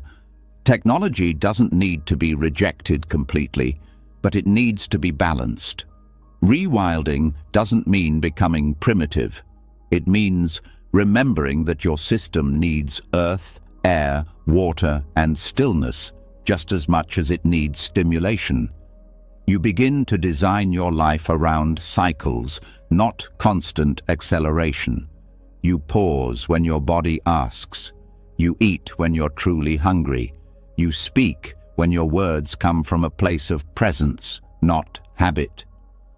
There's also deep emotional healing that happens here. Nature accepts grief without asking you to explain it. It accepts confusion, anger, fear, all the states that humans often suppress. You can bring those parts of yourself to the land and be held. You can cry under a tree and feel witnessed. You can sit in frustration beside a rock and let the weight of it match your own. Nothing needs to be hidden. Nothing is rejected. This is why so many ancient healing traditions involve the land. It doesn't just provide, it transforms. This practice doesn't have a linear structure. Some days you'll feel deeply connected, other days distracted. That's okay. Nature doesn't judge your presence, it simply reflects it. If you're restless, the wind may feel sharp. If you're calm, the forest may feel soft. What you experience is not random, it's resonance. Trust it. Let it teach you. Spiritual grounding through nature is not just about personal peace. It creates a ripple effect. When your system is balanced, your relationships shift. You listen more. You react less. You show up fully. The land teaches you how to be in right relationship, not just with trees and rivers, but with people, with silence, with your own body. You begin to live in reciprocity, taking only what you need, giving attention and care, seeing the sacred in what's often dismissed. Even trash left in a stream begins to feel like a violation, not because it offends your sense of order, but because it disturbs something sacred you now feel responsible for. This is where activism becomes embodied, not a cause, but a natural extension of love. Let your rewilding be slow. Let it meet you where you are. No two people walk the same path into the forest or stand the same way under the sky. But the truth of connection waits for everyone who returns. And when you return consistently, that connection becomes part of you. You don't just visit nature, you carry it in your breath, in your presence, in the way you move through the world. This is not romanticism. It's restoration. It's the soul recognizing what makes it whole again. The land does not need you to be perfect. It just needs you to show up, open, honest, listening. And if you do, it will teach you more than any book or teacher ever could. Not with words, but with presence, with cycles, with silence, with wind, with roots that go deeper than fear and branches that rise higher than thought. This is where you ground not just your body, but your spirit. This is where the soul rewilds itself, not through effort, but through surrender. And in that surrender, you find something the modern world could never sell you: true belonging, true stillness, and a truth so ancient it doesn't need to be understood, only felt, only lived, only remembered. When your nervous system starts to settle into the rhythms of the natural world, there's a moment where the contrast becomes unavoidable.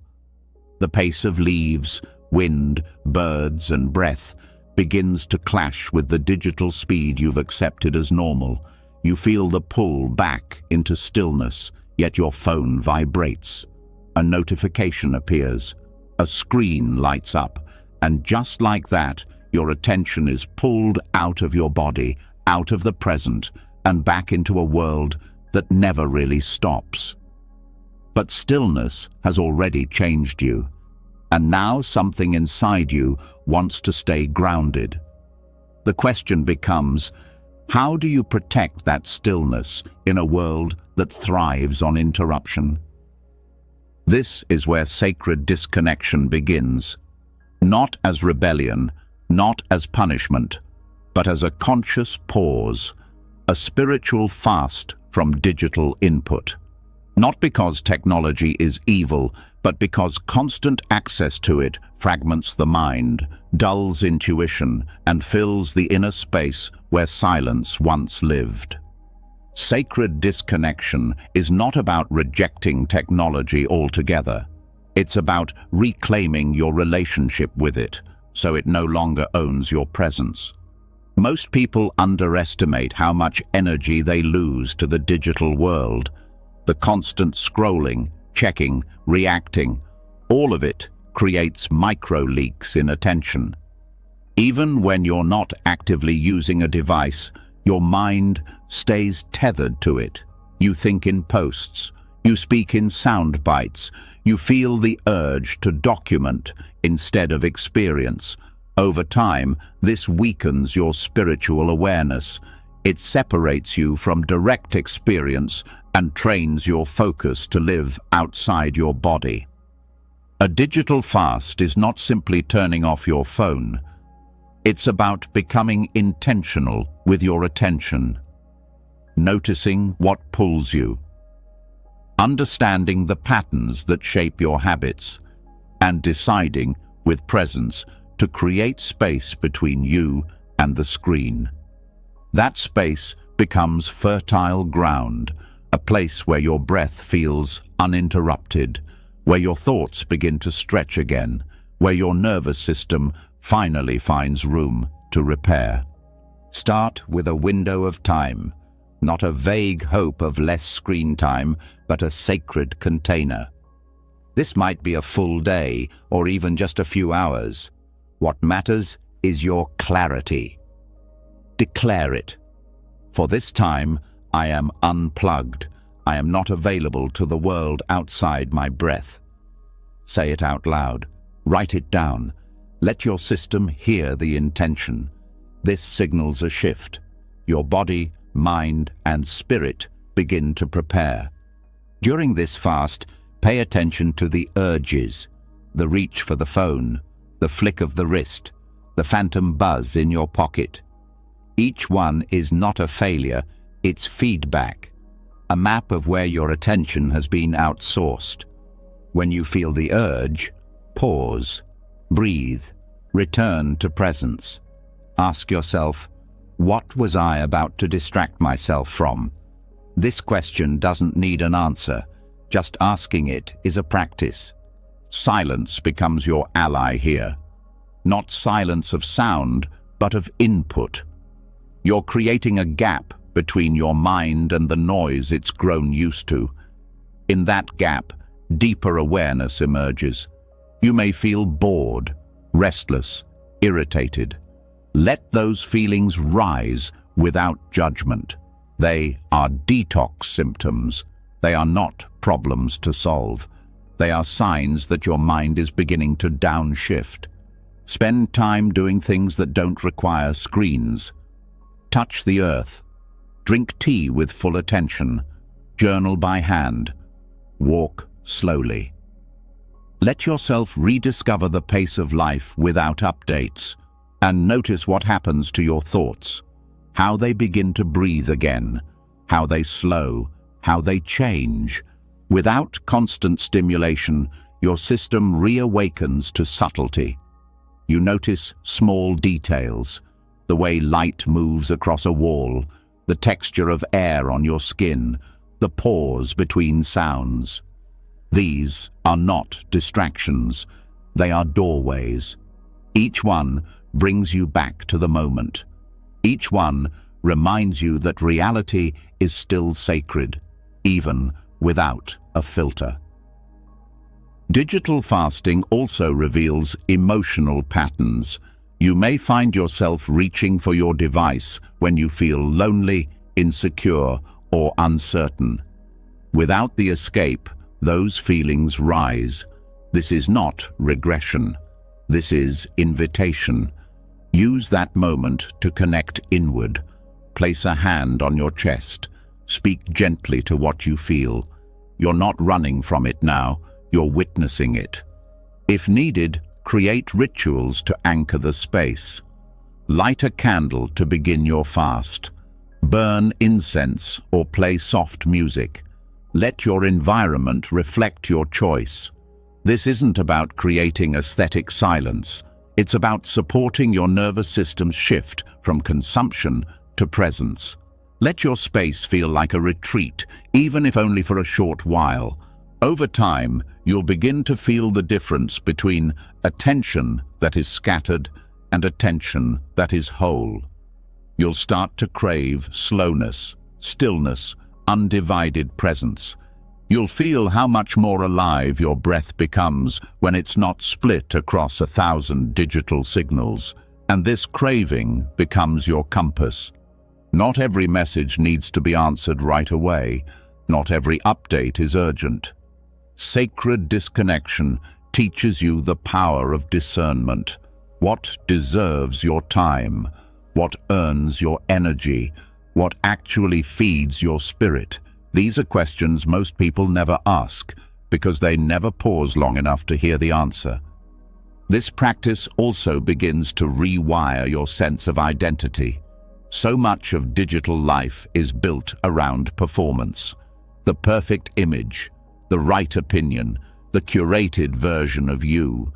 But when you fast from this, you begin to feel the parts of yourself that aren't trying to be seen. The parts that are quiet, raw, authentic. They don't need to prove anything. They just want to be held. This is where self-connection deepens. Without external feedback loops, you learn to trust your inner rhythm again. You stop checking for likes and start checking in with your breath. You stop measuring worth by metrics and start feeling truth in your body. The shift is subtle, but it's powerful, because presence doesn't need applause. It is its own reward. Technology is not the enemy, but unconscious use is. Sacred disconnection does not require guilt or shame. It requires honesty. Where do you lose yourself? What numbs your intuition? What steals your peace under the disguise of connection? These are the threads you begin to untangle. Create boundaries that are aligned with your healing. Keep devices out of your bedroom. Designate one day a week for offline living. Turn off non-essential notifications. Let stillness become your default. not scrolling.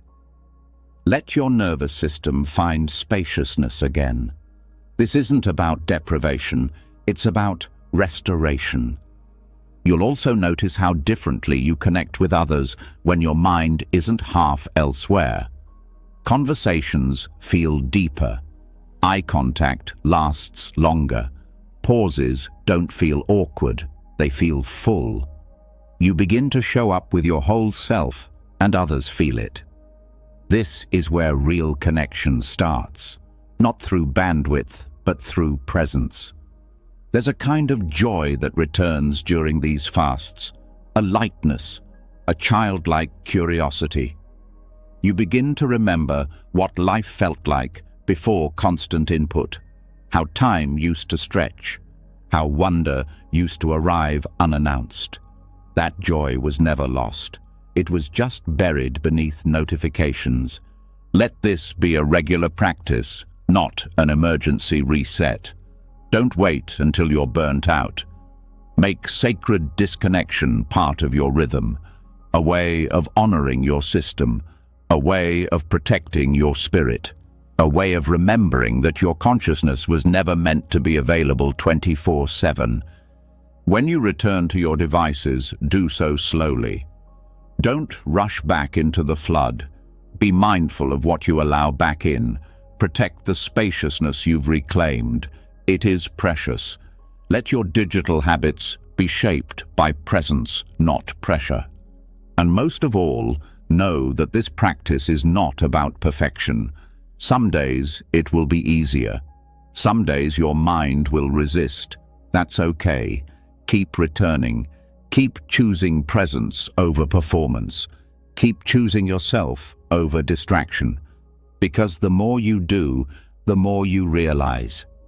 Peace isn't found in apps or platforms or perfect feeds. It's found in the space between distractions. It's found in your breath, in the quiet between responses, in the awareness that was always there, waiting for you to come home.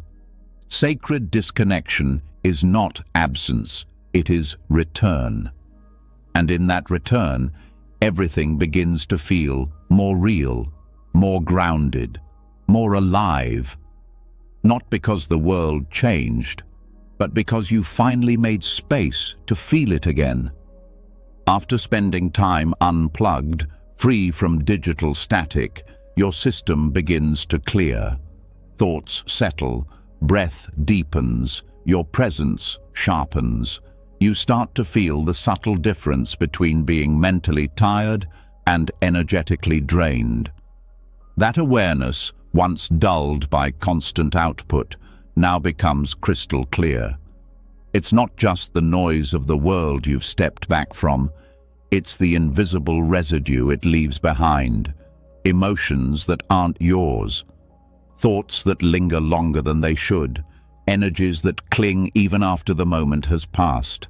What you're sensing is psychic debris, and this is the moment to begin caring for your energetic body the way you've learned to care for your mind. Your energetic body, often referred to as the aura, is not a metaphor. It's a field of subtle awareness that surrounds and infuses your physical form.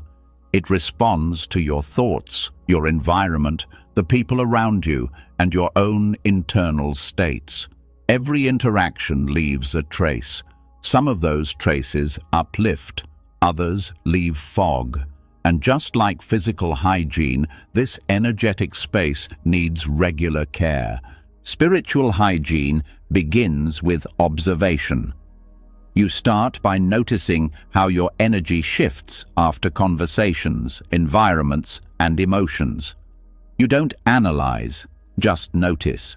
When you feel depleted after being around certain people or scrolling through media, that's not weakness, that's sensitivity.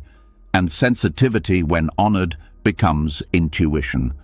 The first step to cleansing your energetic body is grounding. Without a rooted connection to the present, subtle practices become unstable. Begin with the feet. Stand or sit with awareness in the soles. Breathe into them as if they're pulling energy from the earth. Let each exhale carry your awareness downward. This isn't imagination, it's recalibration.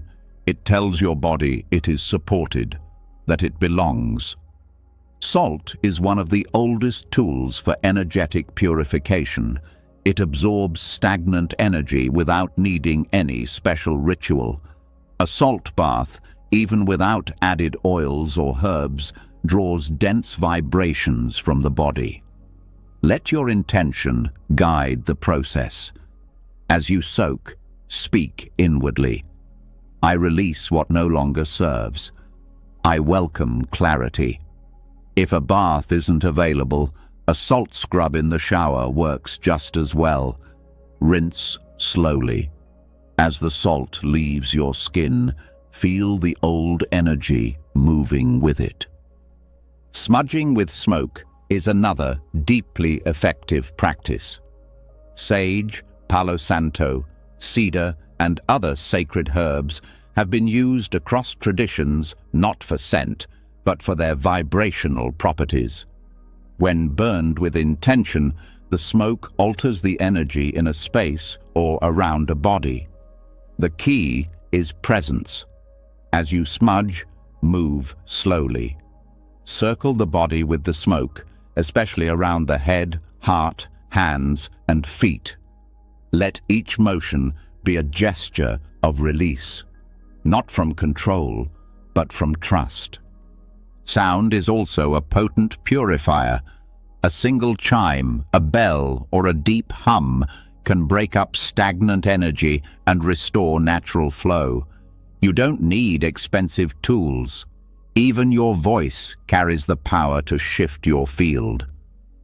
Try toning a vowel, ah, o, or e, and feel how it moves through your chest, your spine, your skull.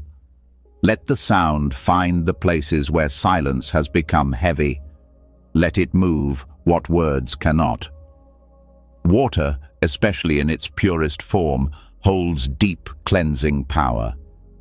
A simple practice involves placing your hands under cold running water with the intention to release. Visualize tension, thoughts, even other people's energy leaving through your palms. Let your breath guide the release. This may seem small, but the nervous system responds instantly. It's a reset that requires nothing but willingness and presence. Another form of energetic hygiene involves visualization. This is not fantasy. It's focused attention. Sit quietly and see your body surrounded by light, soft, steady, protective. Let it grow from your center outward. If you sense dark or cloudy areas, don't panic. Just breathe into them. Offer your presence. Ask the light to fill and clear without pushing or fixing. This is gentle work. Energy responds to softness more than force. Daily aura brushing is another technique. Using your hands, sweep your energetic field from head to toe, about 6 inches from your skin. Move slowly. Pause where you feel resistance. These areas often hold emotional memory or external residue. After brushing, shake your hands out to release what was collected. This physical movement supports the clearing your energy is already doing. Crystals can also support your field. Stones like black tourmaline, smoky quartz, and selenite are known to absorb or deflect unwanted energies. Carrying one in your pocket or placing it under your pillow can help maintain clarity, especially during transitions or emotionally intense times. These tools amplify intention, not replace it. The power is not in the stone, it's in your conscious use of it. The way you end your day matters. Just like washing your face or brushing your teeth, energetic cleansing before bed creates a deeper state of rest. Take a few moments to scan your field. Where do you feel tension? Where did your energy go during the day? Bring your awareness there and offer breath. You might speak a phrase aloud. I release this day. I call my energy back. I allow only peace to remain. This isn't routine. It's a ritual, a return to wholeness. Boundaries are part of spiritual hygiene, not just emotional boundaries, but energetic ones.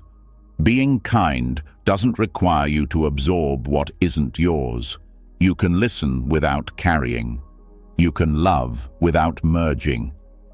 Creating a clear energetic edge allows you to remain open without becoming overwhelmed. Visualization helps. Picture a soft field around you, like a membrane that lets love through but filters distortion. You're not building walls. You're preserving clarity. Breathwork also plays a major role. Certain breath patterns clear stagnant energy faster than any external tool. A slow inhale through the nose, a short hold, and a steady exhale through the mouth can flush emotional residue from the chest and belly. The key is rhythm. Find a breath that feels cleansing, not forced. Repeat until you feel the field soften. Movement completes the process. Energy needs space to move. Stretch, shake, walk, sway. Let your body express what words can't. If grief lingers, let it rise. If anger pulses, let it move. This is not about performance. It's about allowing what's real to pass through. When energy is denied motion, it settles into stagnation. When honored with movement, it becomes transformation. Over time, your sensitivity sharpens. You begin to sense not just when your energy is low, but why. You become your own guide, able to navigate emotional and spiritual currents with greater skill. This is what spiritual hygiene creates. Not perfection, but awareness. You don't stop absorbing, you start clearing. You don't avoid life. You meet it with a clean field and an open heart. Your aura becomes a reflection of your intention, not always glowing, but always responsive. You feel when you need rest. You know when it's time to step back. You trust your intuition because your field is clear enough to hear it. This trust is not given, it's built. One practice, one breath, one clearing at a time. You'll start to feel the shift in how people respond to you, not because you've changed your personality, but because your energy is more coherent. Coherence is magnetic. It invites truth, presence, and depth. And you carry it with you, not as armor, but as alignment. Spiritual hygiene is not an emergency tool. It's a daily devotion, a way of honoring the energy you carry and the spaces you move through. You begin to treat your presence as sacred, your field as alive, your body as a conduit, not just a container. And from that place, you move through the world differently. Not untouched by life, but untouched by what doesn't belong. This isn't about escaping the world, it's about meeting it clean, grounded in your body, connected to your breath, aligned in your energy, clear in your intention. And when your field is clear, your spirit has more space to speak. Your decisions hold more weight. Your path unfolds with less noise. You become a clear vessel, not because life gets easier, but because you've learned how to tend to your space, how to clear the fog before it becomes a storm, how to return to presence before the weight of the day buries your clarity. This is the gift of subtle mindfulness, not loud, not flashy, but steady, constant, deep. And in its quiet power, it gives you back to yourself, whole, clear, alive, ready to continue forward, not carrying more, but carrying less. Not escaping life, but re-entering it, fully, with a field that can hold what matters and release what doesn't. Once the subtle layers of your energy field begin to clear, your awareness becomes more refined. You notice sensations more fully, emotions arrive without confusion, and your inner space feels more breathable, but the body, as much as the spirit, craves movement. Energy doesn't only sit still, it flows, and the next invitation isn't to go inward and stay, it's to bring that presence outward, to move with it, to walk with it, and to let each step become more than transportation. This is where prayer begins to take on a new form, not one tied to posture or language, but one tied to rhythm, to contact, to movement that reconnects you with the divine as you move through the ordinary. Walking in prayer is not performance. It's not about doing something holy in a religious sense. It's about awakening sacred awareness in the most natural human act, walking. The steps you take become conscious, intentional, and open. Your body begins to speak in rhythm. Each stride carries your breath, your thoughts, your presence. With that rhythm comes a softening, a shift from rushing to arriving. To begin walking as prayer, you don't need anything special. No tools, no phrases, no chants. What you need is attention. Start by standing still and feeling the earth beneath you. Let your weight settle. Feel where your body connects to the ground. This is your first point of prayer, acknowledging support, that you are held, always. Then begin walking, slowly, not exaggerated, but intentional. Pay attention to how your feet meet the ground. Notice the sensation of pressure, of balance, of gravity. Let your breath match your pace. There's no right number of steps per breath. The goal isn't synchronization. The goal is connection. Breath becomes your companion, your anchor, the quiet metronome of your awareness. Let it move through you. As thoughts arise, don't stop them. Let them pass like clouds over a steady sky. The prayer is not about silence, it's about presence. When walking becomes prayer, the world changes texture. Surfaces feel different. Light becomes more detailed. The wind has a tone, not just a temperature. You begin to notice your surroundings in a way that doesn't require interpretation. You feel their presence. Trees become more than background. Sidewalks more than structure. You are not just in a place, you are in relationship with it. Your steps start to carry intention. You can set one before your walk or allow it to arise during. This intention isn't a goal, it's an offering. A phrase like, "Thank you, I'm listening," or "May I be guided," can rest in your awareness with each footfall. Repeat it inwardly, not as a chant, but as a heartbeat of presence. Let it dissolve into the rhythm. Over time, the repetition merges with the act. You are no longer saying it, you are walking it. Prayer walking can also be a space for emotional processing. As you move, your body naturally releases tension. Emotions rise with motion. Thoughts unwind. If grief appears, let it. If joy comes, welcome it. The walk holds space for all of it. You don't need to figure anything out. Just let the motion carry it through. Your steps are doing the work. Your awareness is holding the container. There is no wrong environment for this practice. It can happen on a forest trail, a quiet neighborhood street, or even in circles on your own floor. The sacred is not limited to landscapes. It lives in your presence. What matters is your willingness to be with each step as if it matters. because it does. Each one is a reminder that you are here, that you are alive, that you are connected.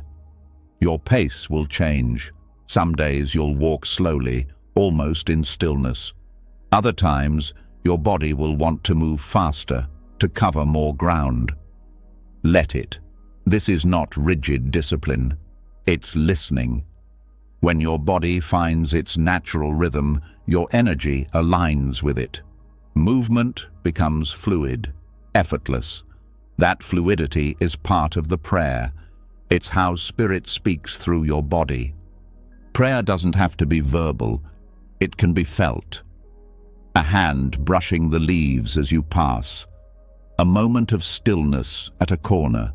A pause to take in the shape of the sky. Each of these is a silent offering. You're not asking for anything.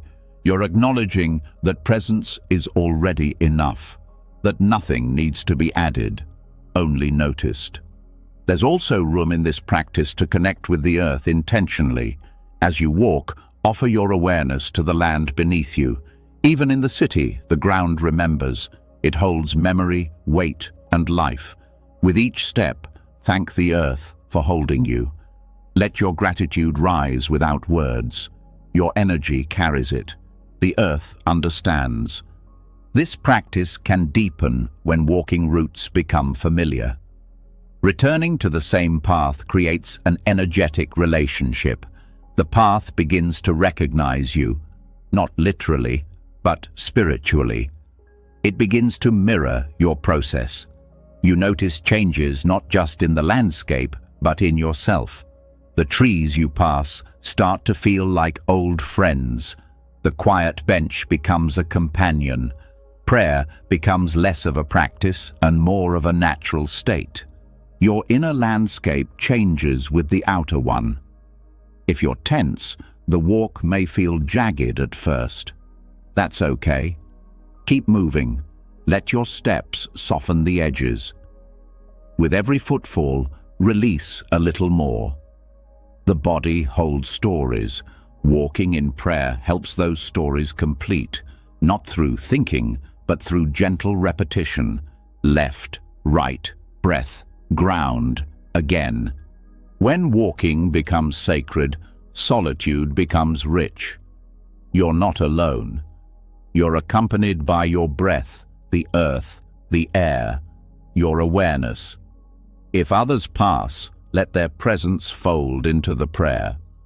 Not as interruption, but inclusion. Every face becomes part of the rhythm. You don't need to engage, but you also don't need to resist. The world becomes your chapel, your sanctuary, your sacred text. Your nervous system begins to respond to this practice. The stress patterns that once pulled your attention start to dissolve. You sleep more deeply. You react less sharply. You listen more freely.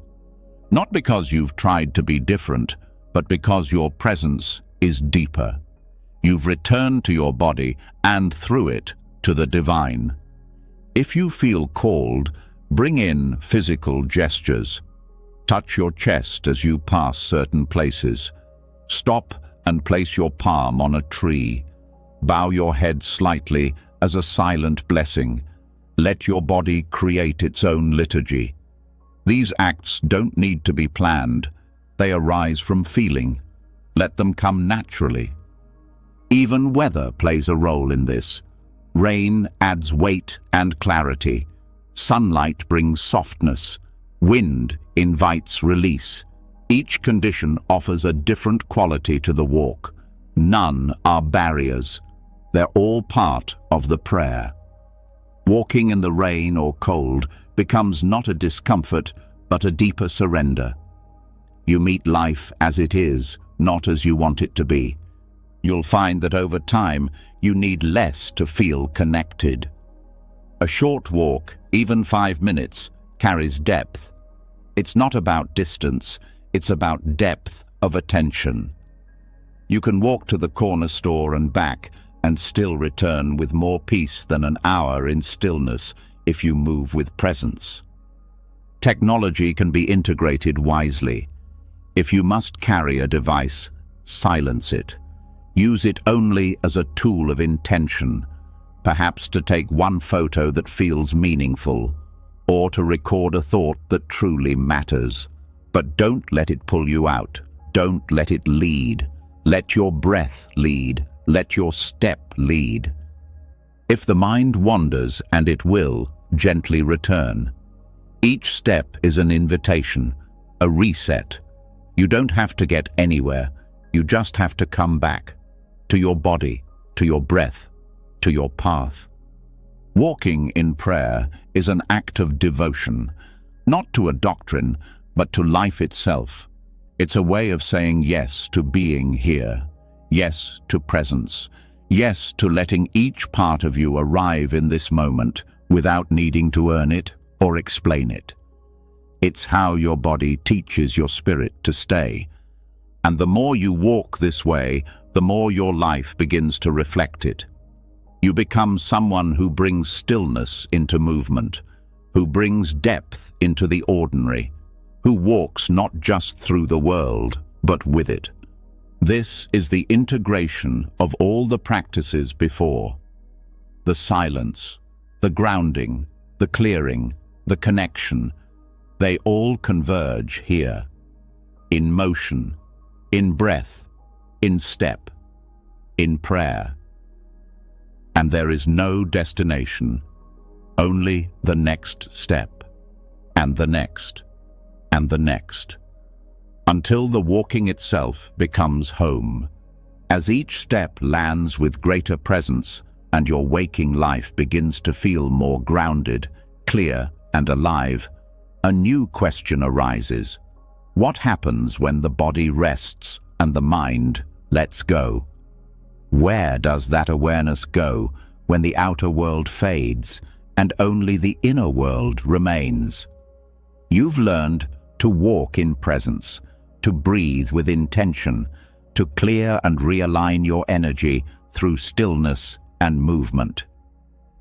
Now, the invitation is to enter the next sacred space, sleep, not just as rest, but as a portal.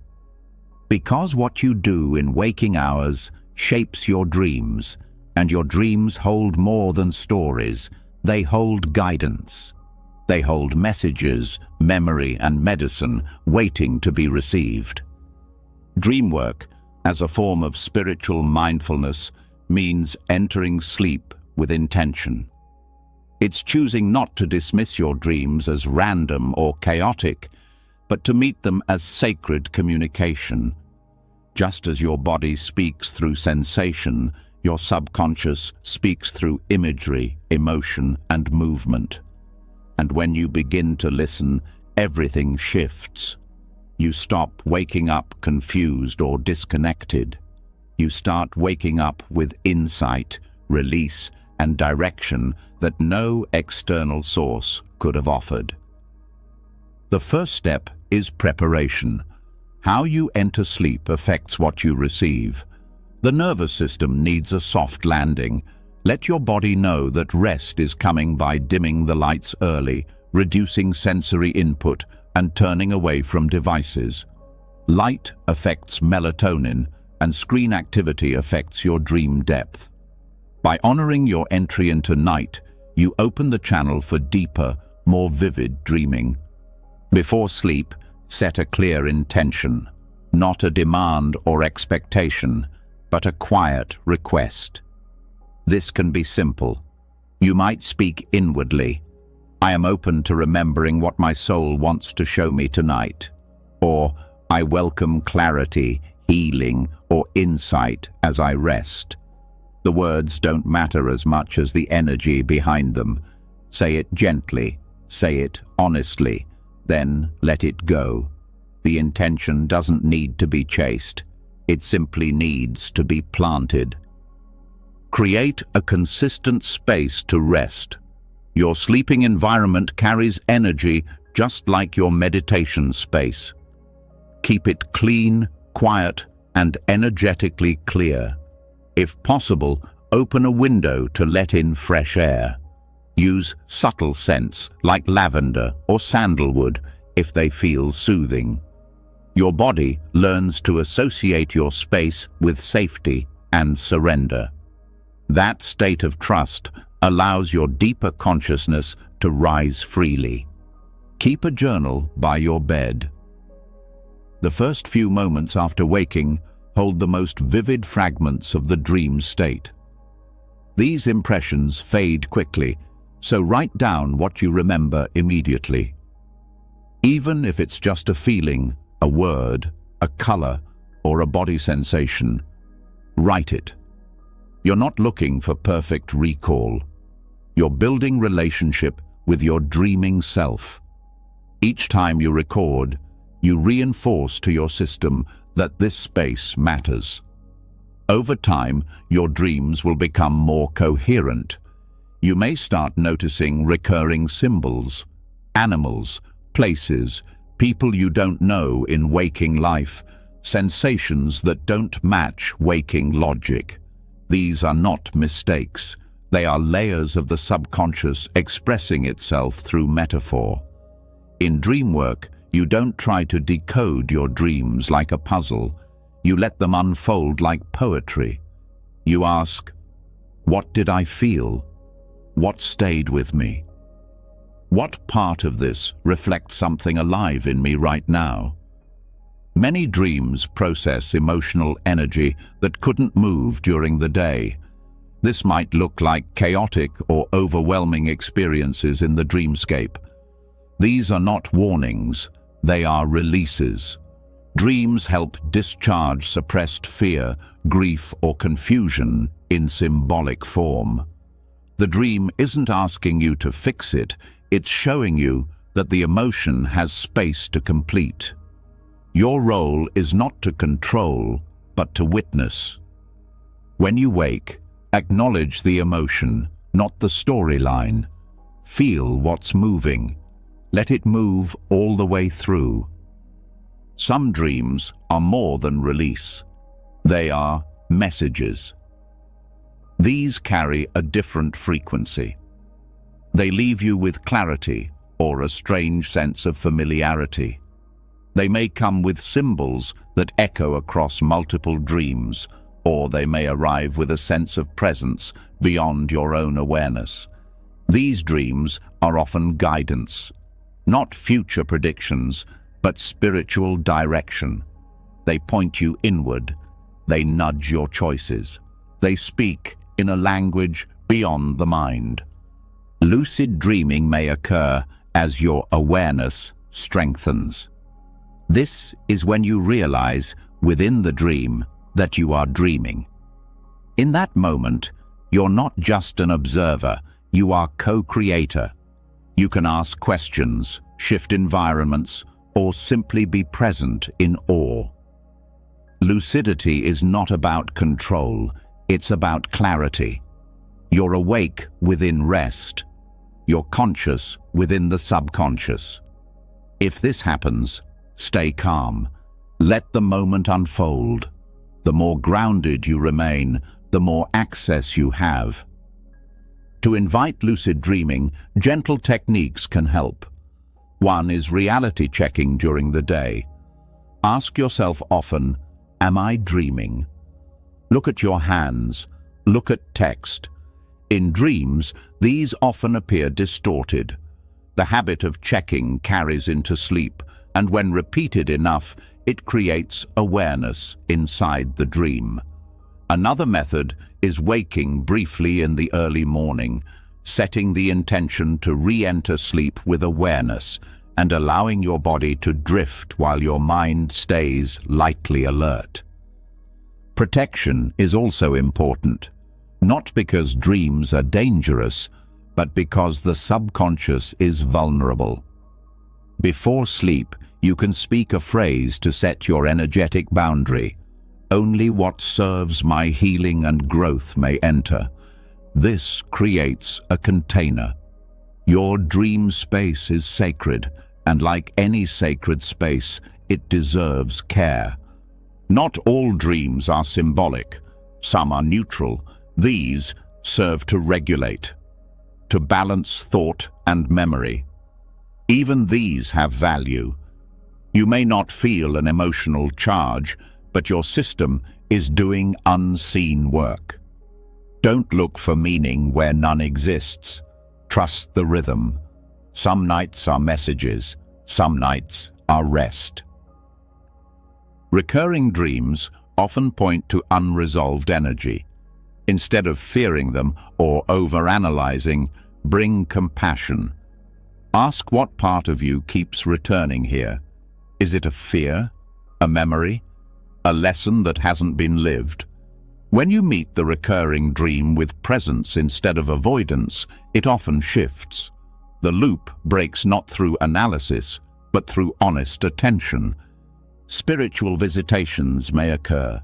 You might dream of loved ones who've passed, or guides or beings you've never met, but who carry an unmistakable frequency of comfort or wisdom. These dreams feel different. The energy is calm, the message clear, without words. These are not figments of the mind. They are encounters with a realm that isn't bound by waking laws. Receive them without grasping. Honor them in the morning with gratitude. Nightmares are also part of the process. They arise from fear, unresolved trauma, or unexpressed emotion. They're not punishments, they are invitations. They are the soul's way of surfacing what's been avoided. When you wake from one, ground yourself first. Touch your body. Breathe. Then return to the image with softness. What part of you was trying to get your attention? Sometimes the monster is not the threat. It's the fear asking to be seen. Dreams can also offer creative insight, solutions to problems, new ideas, messages in song or image that later become guidance for your work, relationships, or healing.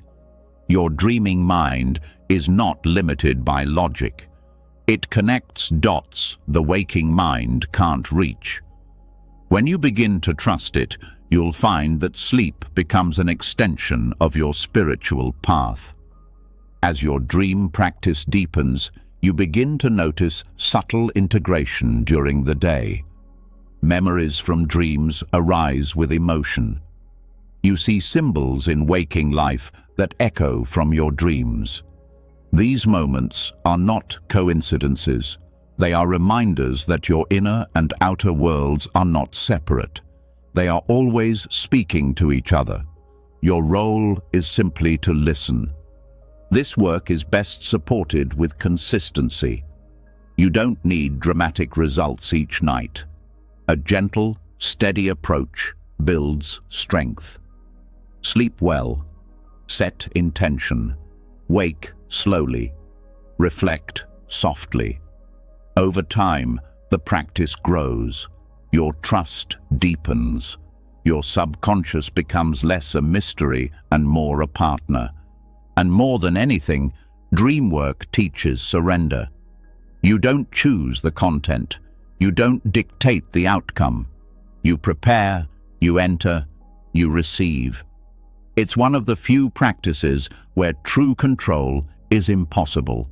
And that's the medicine, letting go, trusting the unseen, accepting that guidance doesn't always look like clarity, but it always leaves a mark.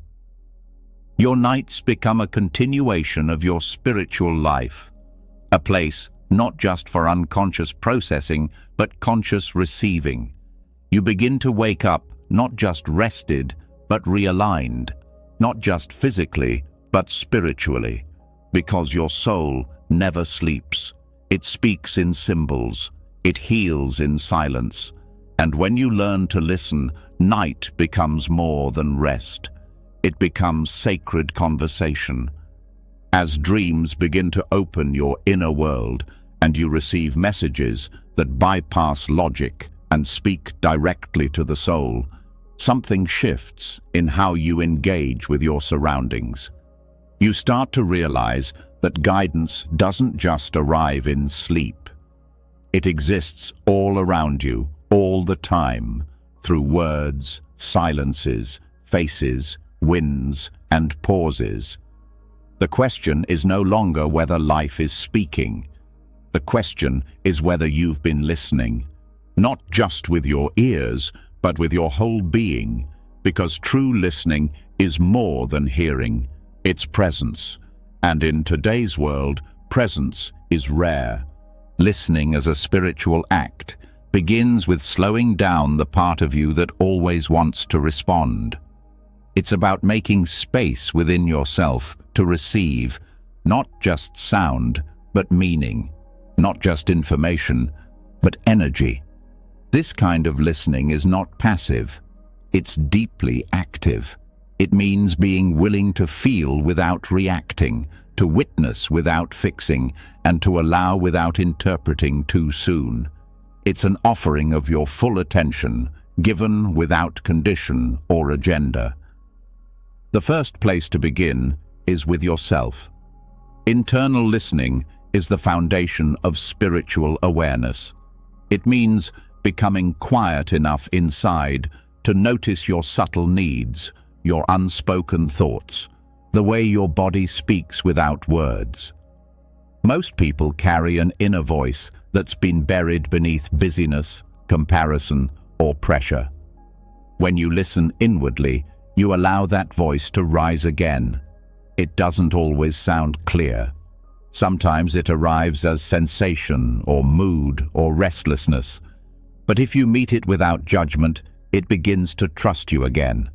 This requires stillness, but also patience. Your soul doesn't shout over the noise. It waits. It speaks in the space you make when you stop filling every moment with commentary, when you stop analyzing and start feeling. One way to practice is to sit in silence each day, not to meditate, not to do breath work, but simply to listen. Set a timer for a few minutes. Do nothing but receive. Thoughts may rise, and that's okay. But underneath the thoughts, something deeper stirs. A truth that doesn't need to be crafted. A knowing that has no need for approval. You'll begin to notice how much of your attention is usually spent preparing responses. In conversation, you may be forming your next sentence before the other person is finished speaking. Sacred listening asks you to pause, to truly hear, to allow the other's presence to exist fully before responding. This kind of listening can be felt. It makes people feel seen without needing to explain themselves. It creates a field of trust. The nervous system softens in the presence of someone who is truly listening. To cultivate this, start with someone close to you. During your next conversation, practice being fully present. No interrupting, no offering advice unless asked. Let your eyes stay soft. Let your body stay open. Allow the silence that often follows deep sharing. Don't rush to fill it. Sacred listening honors the pause. Sometimes the most healing part of a conversation is the space after someone speaks, where they're allowed to simply be without being fixed. This practice also changes how you hear everyday moments. The wind moving through leaves, the cadence of footsteps, the rhythm of rain. These sounds begin to carry meaning, not messages you translate into language, but presence you feel in the body. Life becomes more textured. You stop treating sound as background and start meeting it as part of the unfolding moment. Each sound becomes part of your relationship with now. Listening to the universe is less about signs and more about receptivity. Synchronicity speaks quietly. Nudges come through patterns you'd miss if your mind was too loud. A phrase overheard, a repeated number, a shift in mood when entering a certain place. The universe doesn't use direct language, it uses alignment. You feel something more than you hear it. When you're attuned, you start to notice that the world mirrors your internal state. Listening becomes your way of navigating, of discerning what's in resonance and what's not. Listening can also be a form of prayer. Not one where you speak, but one where you wait, not asking for anything, just being available. This kind of prayer is trust. It says, I don't need to be in control. I'm willing to receive what's here. Sometimes what arrives is clarity. Sometimes it's emotion. Sometimes it's just stillness. But every time you return to this space, you deepen your relationship with presence itself. You begin to hear the tone behind words. When someone speaks, you notice whether their voice carries fear, hope, defense, or love. You stop reacting to content and start responding to energy. This doesn't make you distant. It makes you compassionate. You see beneath the surface. You hear what's unspoken. And that awareness shapes your interactions in ways that reduce conflict, build trust, and increase understanding. Listening also means tuning into the seasons of your life. There are times for action, for building, for speaking, and there are times for quiet, for rest, for renewal. Most people override these natural rhythms because they aren't listening to their internal cues. Your body will tell you when it's time to shift.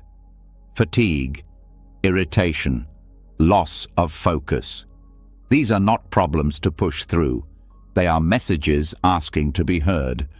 When you respect them, you return to balance more quickly. You stop chasing productivity at the cost of peace. Spiritual listening isn't something you turn on once a week. It becomes a way of life. It changes how you relate to people, to the earth, to your own breath.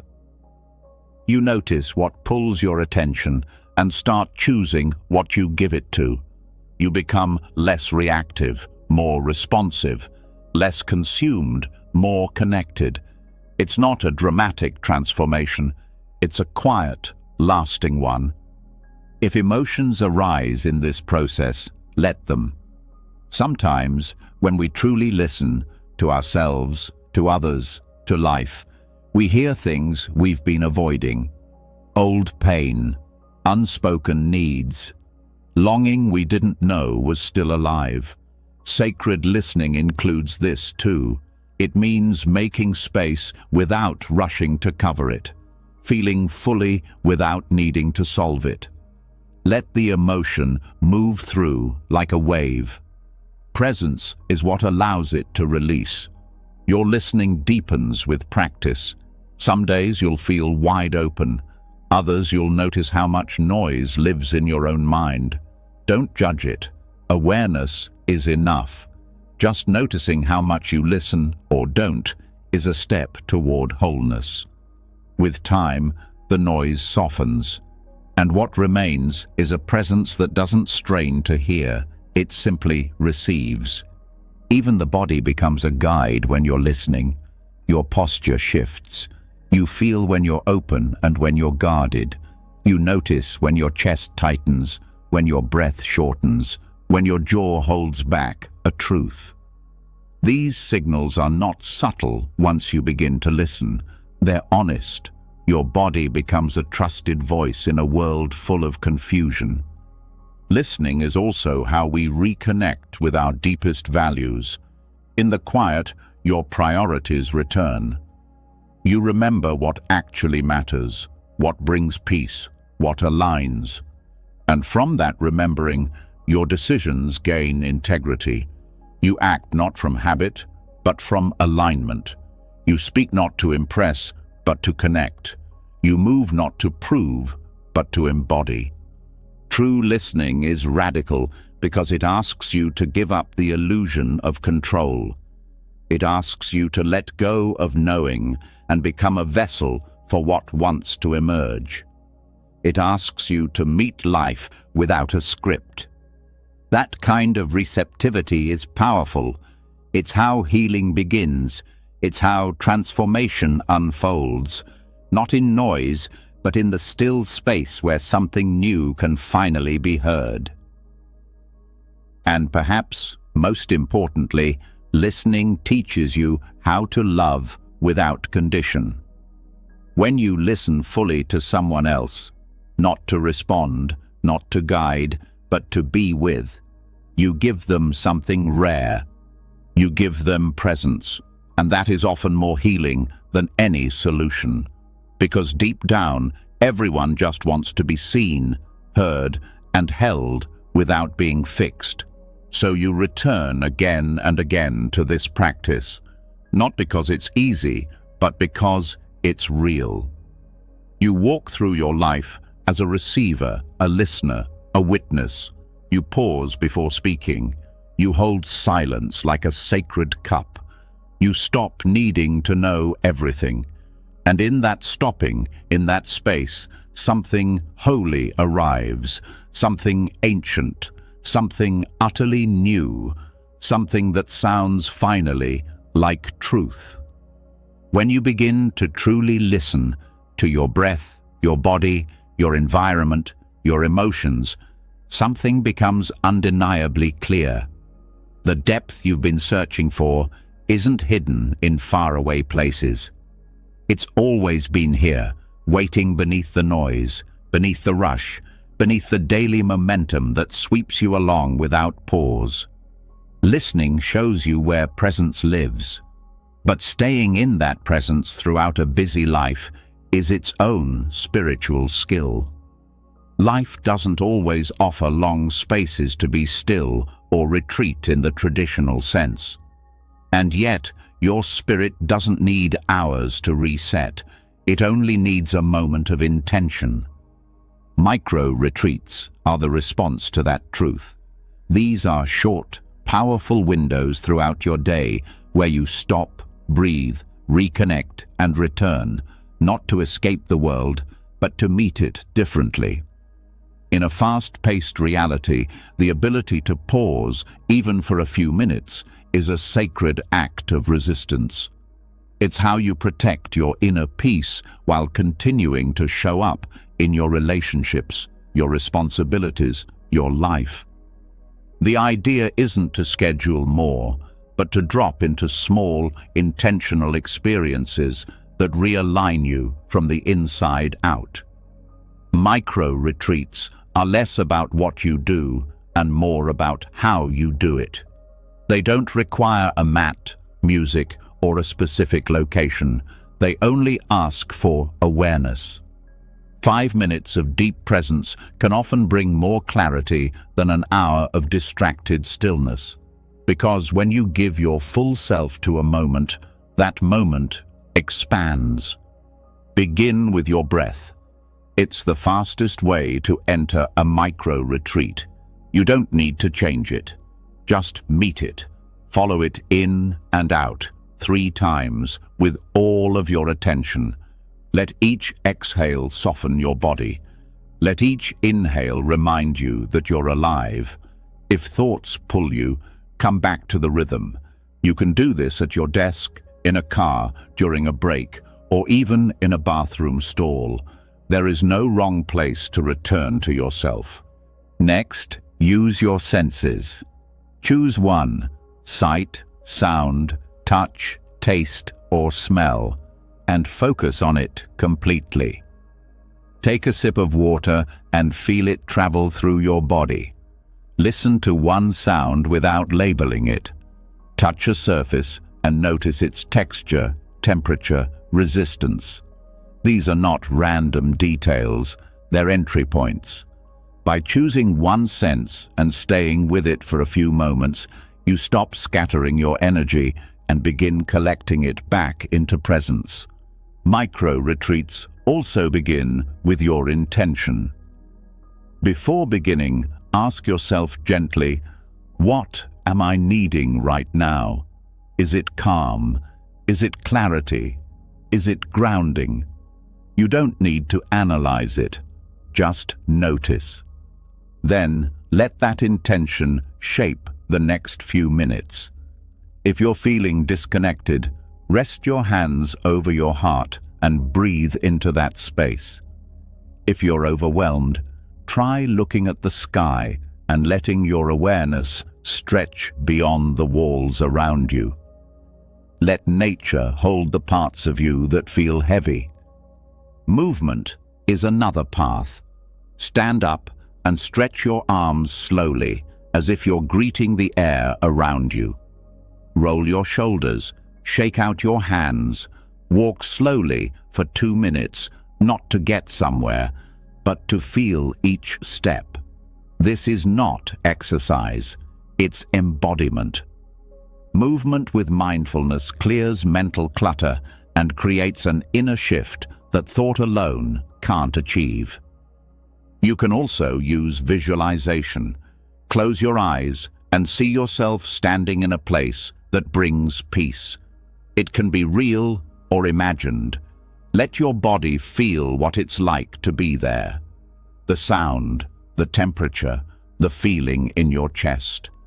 Stay for a minute or two, then return gently to where you are. This isn't escape, it's recalibration. You're reminding your system that peace is available, even in transition. If you feel tension building during the day, use a simple grounding technique. Place both feet flat on the floor and picture roots extending from them deep into the earth. Let the weight of your thoughts flow downward with each breath. Feel your body becoming heavier, steadier. This takes less than a minute, yet can shift your whole mental and emotional state. Another micro-retreat involves observation. Step away from a screen, go to a window, and watch one thing closely. A tree moving, people walking, light shifting. Not to judge it or make meaning from it, just to observe. Watching the world without commentary reconnects you to your awareness in a way that digital input cannot. It brings you out of mental loops and back into the now. You can also use affirmations as anchors. Choose one that speaks to your current state and repeat it internally with each breath. Phrases like, "I am safe," "I return to center," or "This moment is enough," can act as spiritual handholds. Let the words sink in. Let them be felt, not just thought. This brings the affirmation from the mind into the body. Sound can serve as a reset too. Use a short chime, a single note, or even the sound of your own voice. A soft hum or low tone can shift your internal frequency. Let it vibrate through your chest or throat. You're not trying to make music, you're tuning your system. Just as sound clears physical space, it clears internal space. Even closing your eyes for 30 seconds and placing a hand on your belly can be a micro-retreat. It brings you back to breath, to gravity, to sensation. This is where presence lives, not in the thoughts racing through your head, but in the simple act of being still and aware in your body. Micro-retreats are also powerful when paired with transitions. Before entering a new task, take a moment to pause. Breathe once deeply, acknowledge what's just ended, and begin again with intention. These small breaks prevent emotional and mental residue from carrying into your next interaction. They help you reset rather than accumulate. They give you choice. Throughout the day, the nervous system absorbs stimulation. Even joyful moments carry charge. Without release, this accumulates. That's why small resets are not luxuries, they're necessities. A few moments to exhale fully, a few minutes to stop performing. That's where restoration happens. Spiritual practices often feel unreachable when you think they require long hours or silence. Micro-retreats remove that barrier. They return you to the truth that depth doesn't require distance. You don't need to go far to come home. You need presence, intention, breath. That's it. And when you repeat these pauses regularly, they add up. Your baseline shifts. You become less reactive, more steady, less depleted, more rooted. Each micro-retreat strengthens your capacity to stay connected. When stress arises, you remember that pause is available. When overwhelm builds, you know that stillness is possible. Not later, not someday, right now, in this breath, in this moment. The key is not complexity, but consistency. Practice throughout the day, not just when you're in crisis. Make it part of how you live, before meals, after calls, between meetings, in parking lots, on the edge of your bed.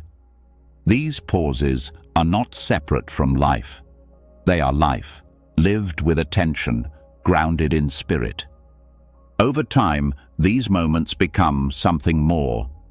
They begin to form a rhythm, a pulse in your day. You start to trust your ability to reset. You don't need to wait for a vacation or a perfect setting. You carry your retreat within you. You walk into each experience with a quieter center, and something else happens too. Others feel it. They sense your presence. They relax around you, not because you've said the perfect thing, but because you've come from a place of wholeness. That's the ripple. You take 5 minutes for your own spirit, and it changes the room. So pause, breathe, step back, close your eyes, return to your body. Choose presence again and again, not to get somewhere, but because every time you do, you remember who you are beneath the noise. And in that remembering, you begin again, not as someone trying to keep up, but as someone who knows how to return, over and over, with gentleness, with breath, with truth. As the rhythm of micro-retreats starts to weave through your day, something deeper begins to surface. You realize it's not just about finding moments of peace, but about softening into them, without resistance. Each pause has shown you how much you've been holding, how tightly you've tried to manage the discomfort, the unknown, the fear of not doing enough. These small moments of stillness reveal a deeper truth, that the peace you're looking for isn't in doing more, but in releasing the grip. It's in letting go, not with defeat, but with sacred clarity. And this is where the path of surrender begins. Sacred surrender is not about giving up. It's about releasing what was never yours to carry. It's not passive, but profoundly active. It's the kind of letting go that happens with full awareness, full presence, and full trust. Letting go of the illusion that you must control everything. Letting go of the belief that your worth is tied to outcome. Letting go of the subtle fear that if you stop holding it all together, everything will fall apart.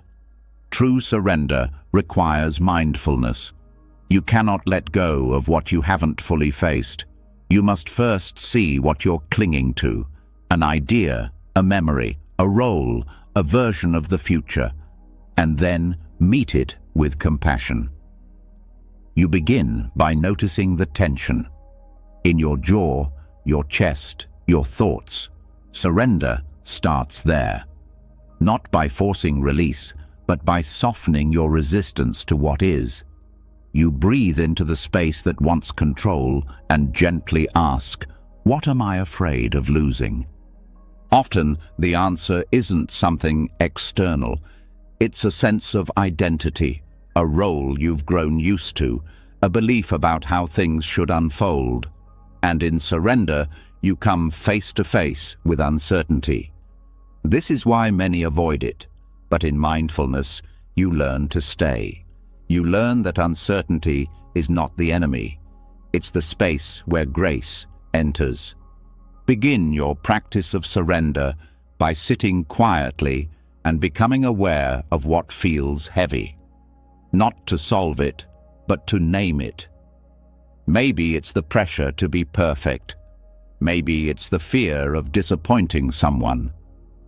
Maybe it's the constant need to know what's next. Whatever it is, hold it gently in your awareness. Acknowledge it without judgment. This naming is the first act of surrender. You are no longer hiding from it. You are meeting it fully.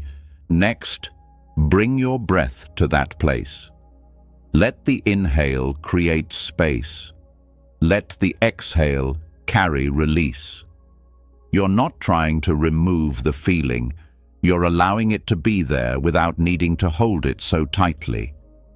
The breath reminds the nervous system that it's safe to let go. Each exhale becomes an offering, not to get rid of something, but to return it to where it belongs. The heart plays a central role in sacred surrender. This is where holding often hides. You might feel a subtle tightness, a sense of guardedness. When you bring mindfulness to the heart, you're inviting it to soften. Place your hand over your chest and breathe into the warmth beneath it. Speak inwardly. I allow myself to release. I trust what I cannot see. These are not mantras of escape. They are declarations of willingness. Letting go also means learning to live without guarantees. You won't always know how it will turn out. You won't always get closure in the way you expect. Surrender means you show up fully and let the outcome unfold without trying to manage every piece. This is not recklessness, it's wisdom. It's the understanding that control often limits what life wants to give you. There is a paradox in surrender. The more you release, the more strength you discover. Not forceful strength, but a calm, grounded power that doesn't rise from certainty, but from presence. You become rooted not in knowing, but in trusting. You begin to understand that surrender is not about collapsing. It's about standing open, arms wide, heart steady, ready to receive what is. This practice transforms relationships. You stop needing others to be different so you can feel safe. You stop controlling conversations, outcomes, dynamics. You learn to listen more, fix less, hold space instead of forcing change. People feel this shift. They feel less pressure around you. They feel more seen, and your own nervous system begins to rest because it's no longer working so hard to keep everything in place. Surrender also allows space for grief. Letting go often brings sadness, and mindfulness gives you the capacity to feel it without drowning in it. To mourn the expectations, the lost moments, the versions of the story that didn't unfold. Grief is not weakness, it's honesty, and through surrender, it becomes sacred. It becomes a cleansing of the heart, a making room for something new. This doesn't mean you don't care. It means you care without attachment. You act with integrity, and then you release the need to control what comes next. This is spiritual maturity, doing your part, then trusting the rest. Letting go not out of apathy, but out of alignment. Sacred surrender can also be supported by ritual. Write down what you're ready to release and burn it with intention. Speak aloud what you're handing over, even if only to the wind. These acts help the body and energy system process what the mind can't always explain. The ritual becomes a bridge between intention and embodiment. In surrender, you may also notice moments of silence that feel different, not empty, but full. A deep quiet that comes not from absence, but from presence. This is the soul resting. This is you no longer trying to shape every outcome. This is spaciousness, and it is sacred. One of the most powerful aspects of surrender is that it invites grace. Things begin to move that you didn't push. Clarity arrives that you didn't plan. Relationships shift in ways that your effort never could have created. This doesn't happen because you forced it. It happens because you stopped blocking it. You allowed the natural unfolding of life to meet you where you truly are. Letting go also changes how you speak to yourself. The inner critic loses power. The voice that used to demand perfection softens. You start saying things like, "I did my best," and actually believing it. You start allowing rest without guilt. You stop apologizing for being human. This isn't laziness, it's liberation. You'll notice that your reactions become slower, your choices become clearer, your energy becomes steadier, because when you're not clinging, you're more present. And presence is what gives you real power, not the illusion of control, but the clarity of alignment. This practice isn't about getting everything right. It's about living with open hands, about doing what's yours to do, then stepping back and letting life breathe. It's about noticing when you're trying to force and choosing instead to allow. It's about trusting that what is meant for you will not require you to cling or beg. It will flow naturally. It will come with peace. Letting go doesn't always feel good at first. It can feel vulnerable, unfamiliar. But over time, you begin to crave it. You begin to crave that lightness, that exhale, that moment when the burden lifts, not because someone took it from you, but because you chose to stop carrying what wasn't yours. And from this place, life opens. Doors appear that effort alone couldn't unlock. People show up. Insights arise, not always on your schedule, but always in alignment. This is the gift of sacred surrender, not control, but flow, not certainty, but peace, not force, but freedom. So breathe. Notice what you're holding. Let it soften. Let it speak. Let it move through. You don't have to know what's next. You don't have to make it perfect. You just have to meet this moment with presence and trust that letting go is not the end. It's the beginning of something wiser, deeper, and more whole than anything control could ever create. As you learn the power of sacred surrender, something becomes clear that you may have sensed all along. What's hardest to release isn't always control over the future. It's the parts of yourself you've pushed away, the emotions you avoid, the patterns you hide, the memories you silence.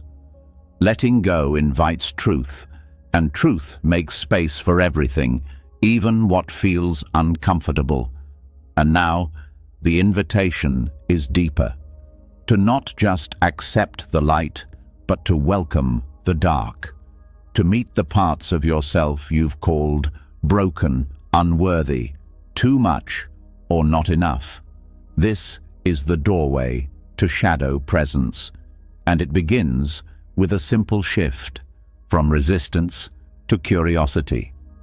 Every person holds a shadow, not as a flaw, but as a fact of being human. The shadow is not evil or wrong.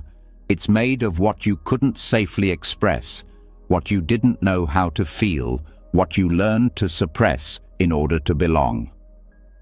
These aspects of you, anger, shame, fear, insecurity, don't disappear when ignored.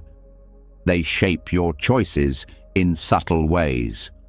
They live in your reactions, in your judgments, in the weight you carry but can't name. Mindfulness allows you to finally turn toward them with clarity and care. To begin this process, you must understand that the shadow does not need to be destroyed. It needs to be seen. The parts of you that feel messy or intense are not working against you. They are holding messages. They're asking to be felt, not fixed. They show up in moments when you feel triggered, overwhelmed, or out of alignment. Instead of reacting or running, shadow presence invites you to pause, to meet the discomfort with awareness instead of avoidance. Start by noticing your emotional edges. What feelings do you try to push away? What parts of yourself do you judge harshly? What traits in others provoke strong reactions in you? These are mirrors. They reflect the parts of your inner world that are still waiting to be acknowledged. The process is not about blame or shame. It's about turning on the light in the room you've kept locked. Befriending the shadow begins in stillness. Sit quietly when a difficult emotion arises. Instead of escaping or distracting, breathe into it. Ask it a simple question. What do you need me to know? Listen without analyzing. This is not about making the emotion smaller. It's about making space for it to exist without overwhelming you. When you hold space for pain without turning away, that pain begins to shift. It loses its sharpness. It reveals what's beneath the surface. Anger, for example, often masks grief or betrayal. Shame can point to a place where you stopped believing you were lovable. Fear might be trying to protect a part of you that was once deeply wounded. These emotions are layered. They are intelligent. When met with mindfulness, they begin to unfold, revealing not just hurt, but healing. Compassion is the foundation of this work. Without it, the shadow becomes something to fight. With it, the shadow becomes something to integrate. Speak to yourself the way you would speak to someone you love in pain. Remind yourself that feeling something deeply is not a sign of weakness. It's a sign of connection, of being alive. When a part of you rises in distress, whisper inwardly, "I see you, I hear you, you are allowed to be here."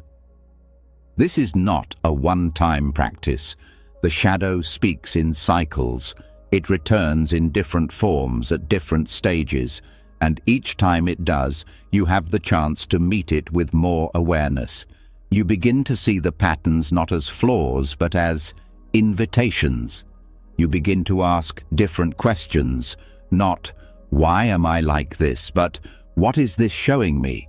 Not, "How do I get rid of this?" but, "How can I support this part of me?" The body often carries shadow energy. Tightness in the chest, knots in the stomach, tension in the throat. These are not random. They're expressions of unprocessed emotion. Bringing your attention to these sensations without trying to fix them begins the process of integration. Use your breath to stay present. Place your hands over the area. Offer warmth. Offer acknowledgement. Sometimes the most healing thing you can do is sit with your discomfort without trying to make it disappear. Journaling can also be a powerful tool in shadow presence. Not to edit your thoughts, but to express them honestly. Write down what you're afraid to say out loud. Let the words come without filtering. This is not about creating a narrative. It's about releasing pressure, about making the internal visible. Once written, those feelings often soften. What felt like a storm becomes something you can hold. Another practice is dialoguing with the shadow. This means giving voice to the parts of yourself you usually suppress. You can write or speak it aloud. Let the part of you that feels angry or ashamed or afraid say what it needs to say. Don't correct it. Don't rush it. Just let it speak. Then, from your grounded awareness, respond with compassion. This back and forth builds trust. It teaches your inner parts that they are no longer alone. Shadow presence also transforms how you relate to others. When you own your anger, you stop projecting it. When you meet your shame, you stop hiding behind perfection. When you hold your fear, you stop controlling everyone around you. You become more honest, more spacious, more whole. People feel this. Relationships deepen, conflict softens, boundaries become clearer, not from defense, but from alignment. It's important to remember that this work can feel intense. You are not expected to do it all at once. Go slowly, move gently, use support when needed. Sometimes speaking with a trusted friend or guide creates the safety needed to explore the deeper layers.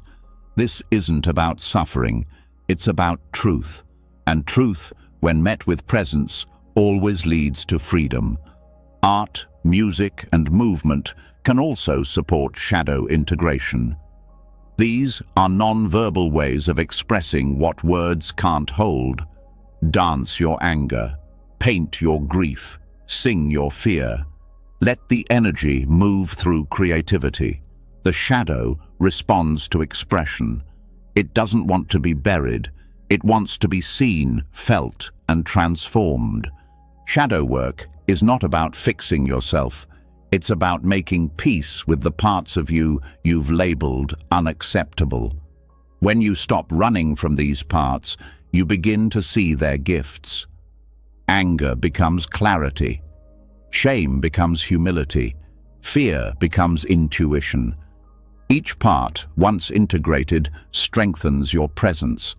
Not because it disappears, but because it no longer controls you from the background. Eventually, you'll begin to notice a different kind of strength emerging. Not the strength of avoidance, but the strength of wholeness. You stop splitting yourself into good and bad, light and dark. You stop measuring your worth by how little you feel. You begin to carry all of you, and that weight becomes light because it's no longer hidden. Shadow presence is one of the most profound paths to spiritual depth. It brings you into honesty, humility, and compassion. It opens the door to real connection, not just with others, but with the full spectrum of your own being. And as you practice it, you realize that peace isn't found in perfection. It's found in integration, in holding the dark with the same love as the light. So let yourself meet what arises. Let yourself feel what you were taught to fear. Let yourself soften where you once tightened. And know that in doing so, you are not breaking. You are coming home. One breath, one truth, one tender encounter at a time. As you begin integrating shadow with compassion and presence, something inside starts to settle. You no longer need to push parts of yourself away or pretend to be only the light. You begin to feel the wholeness that's always been underneath. But spiritual integration doesn't only happen in silence or stillness. It also wants to move through the details of your daily life. The real practice is not just what happens in moments of reflection. It's how you carry that awareness into the ordinary, into the dishes, into your morning shower, into the folding of clothes and the stirring of soup. What comes next is not about adding anything new. It's about seeing differently, living with intention in the places you used to rush through or ignore. This is where ritual meets the mundane. Daily tasks often become mechanical. You do them out of necessity, often while thinking about something else. But what happens when you bring your full attention to these moments, when you treat them as invitations rather than interruptions? This is the practice of ritualizing the mundane, transforming simple actions into portals of mindfulness that reconnect you to yourself, your environment, and something deeper that lives underneath it all. Start by choosing one task you repeat often. It might be washing your hands, making tea, sweeping the floor, or brushing your teeth. Begin with intention. Before starting, pause. Breathe. Set your attention on the task, not to perfect it, but to enter it fully. Let yourself slow down. Bring awareness to your body, to your movements, to the sounds and textures involved. These sensory details become your anchor. As you engage with the task, let go of the need to finish quickly. You're not just completing a chore, you're creating space. Every motion becomes a rhythm. Every step becomes part of a pattern. This rhythm grounds you. It draws your attention out of the future or the past and brings you fully into the present moment. And in that presence, a new kind of peace begins to emerge. Water-based tasks are powerful for this. Washing dishes, bathing, or watering plants naturally invite presence because of their repetitive and sensory nature. As your hands meet water, bring awareness to the sensation. Let it symbolize a release, a renewal. Each drop becomes a cleansing of your thoughts, a resetting of your energy. You are not just cleaning a surface, you are clearing space inside yourself. Eating is another deeply powerful area for ritual.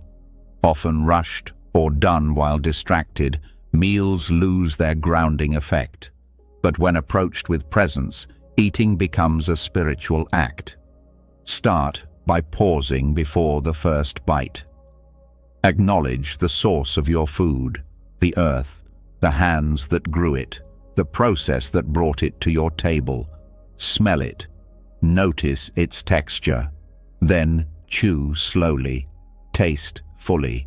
Let the process nourish not just your body, but your spirit. The same applies to preparing food. Whether it's chopping vegetables or stirring a pot, use the time to connect to your senses. Let your breath match your movements. Infuse the food with gratitude, not just as an idea, but as a felt presence. You are not just making something to eat, you are creating care. You are practicing love in action. Cleaning can become a practice of energetic clearing. As you wipe surfaces or tidy spaces, allow the physical action to reflect an internal shift. Each movement becomes symbolic.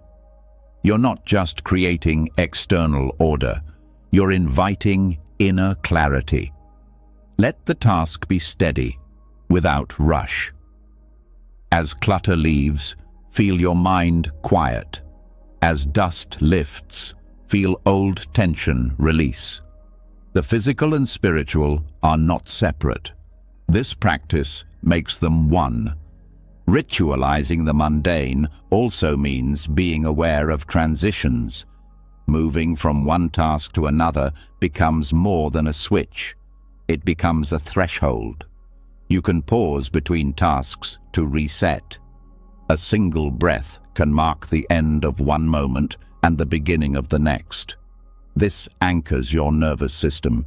It keeps you from carrying emotional residue into what comes next. Even walking from one room to another can be a mindful practice. Feel your feet on the floor. Let each step be deliberate, not dramatic, just conscious. This small act changes how you show up. You stop rushing unconsciously. You start arriving fully. These micro-rituals bring coherence to your day. Clothing yourself becomes an act of care. As you dress, notice the feel of the fabric. Bless your body as you cover it. Whether you are putting on work clothes or resting clothes, let the act be gentle. Let it reflect your respect for this body that carries you. This quiet acknowledgement builds self-connection in ways louder practices sometimes cannot. You can also ritualize your morning and evening routines. The way you wake up and the way you prepare for sleep shape your energy. Instead of checking your phone first thing, place your hand on your heart. Feel your breath. Set a quiet intention for the day. Let this be your first connection, not to tasks, but to yourself. At night, release the day with the same mindfulness. Brush your teeth with awareness. Lower the lights with intention. Let your body know it is safe to rest. These daily rituals don't require spiritual language. They only require attention. They bring you into relationship with life as it unfolds. They shift you from reacting to participating, from numbing to feeling, from resisting to receiving. You're not escaping reality, you're honoring it more deeply. Ritualizing the mundane is especially powerful during times of emotional weight. When everything feels heavy or uncertain, these small practices ground you. They offer structure without pressure. They bring the sacred into reach when your mind feels far away from clarity. A single mindful breath while folding laundry can anchor you. A pause at the sink can open a space where calm returns. This practice is also a way to express reverence. You stop treating time as something to fill or conquer. You begin treating time as something to walk with. Even 5 minutes of mindfulness during a task infuses your day with deeper quality. You begin to feel your life again, not just think about it. If you live with others, these rituals affect your shared space. A home infused with presence feels different, softer, warmer, more alive. You don't have to say anything for others to feel it. Presence speaks without words. Your calm invites calm in others.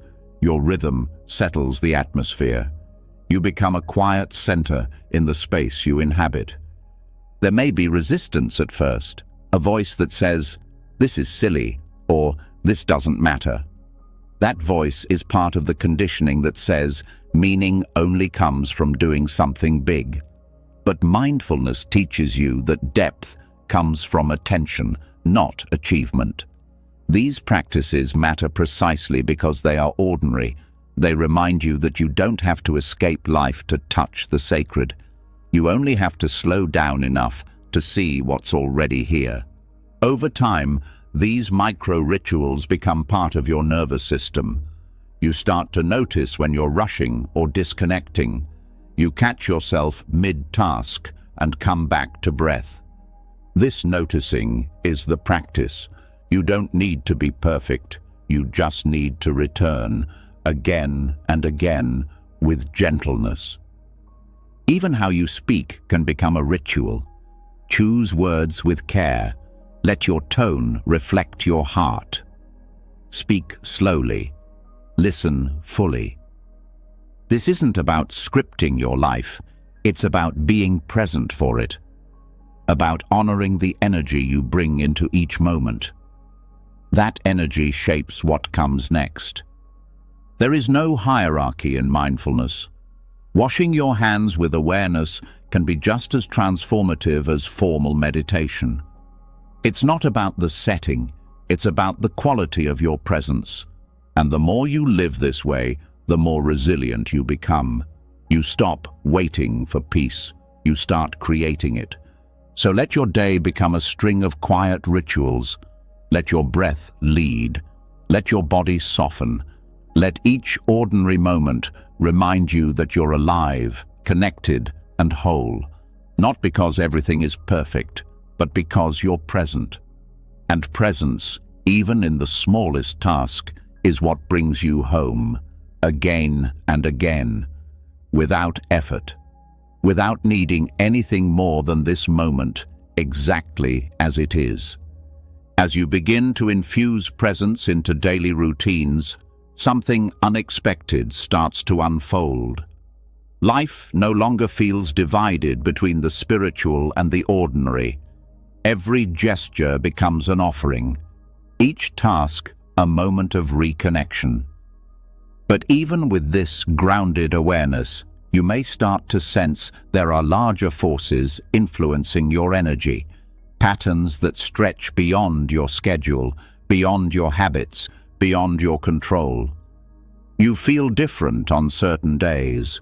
Your clarity shifts. Emotions rise without warning. These are not random. They are reflections of a deeper rhythm moving through you, one that lives in the sky, in cycles older than memory. This is where celestial mindfulness begins. Celestial mindfulness is the practice of aligning your inner awareness with the movements of the moon, the planets, and the cosmic patterns that shape the energetic environment around you.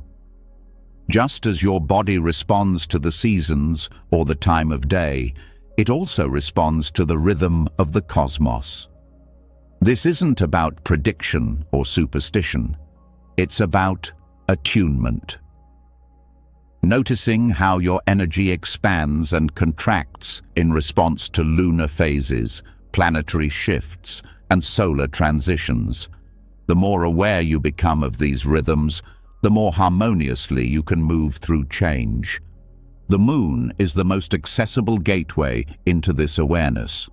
Its cycle, which repeats approximately every 29.5 days, mirrors a full energetic arc from initiation to release, from emergence to integration. Each phase carries a distinct invitation, not just symbolically, but energetically. The body, mind, and spirit subtly respond to this shifting light. When you tune into this rhythm, you're not creating something new, you're remembering something ancient that your system already knows. The new moon marks the beginning. It's a time of emptiness, quiet, and potential. The sky is dark, inviting you inward. Energy is lower, more reflective. This is a powerful time for setting intentions, not declarations of ambition, but quiet alignments. Ask yourself what wants to grow, what needs space, what you're ready to feel more deeply. Meditate with softness. Journal without pressure. Let your inner landscape be a quiet garden in which new seeds are planted, unseen but already shifting. As the moon begins to wax, light slowly returns, energy rises. This is the time to take gentle action, to begin shaping your intention into motion. You may feel more motivated, more outwardly focused. This isn't about rushing or pushing, it's about aligning your actions with natural expansion. Notice what ideas keep returning. Notice what feels alive when you speak it aloud. This phase supports growth, but it also requires clarity. Stay connected to your original intention. Let each step you take be rooted in presence. The first quarter moon arrives halfway to full. This is often a time of resistance or challenge. The initial momentum meets reality. Obstacles may surface, not as signs to stop, but as tests of alignment. Use this phase to reflect on what adjustments are needed. Where do you feel off? What's out of balance? This is a powerful time for self-honesty, not from judgment, but from refinement. Return to your breath. Recommit to what matters. Let the tension guide you, not defeat you. As the full moon rises, energy peaks. Light is at its brightest. Emotion is amplified. This is not always easeful, but it is illuminating. What has come to fullness in your life? What has been revealed? What have you outgrown? This is a time for gratitude and release. Celebrate what you've created and let go of what you no longer need. A simple ritual, writing, movement, or meditation can help anchor this process. The full moon is not about perfection. It's about visibility. Let it show you what's been hidden. After the full moon, the waning phase begins. Energy softens again.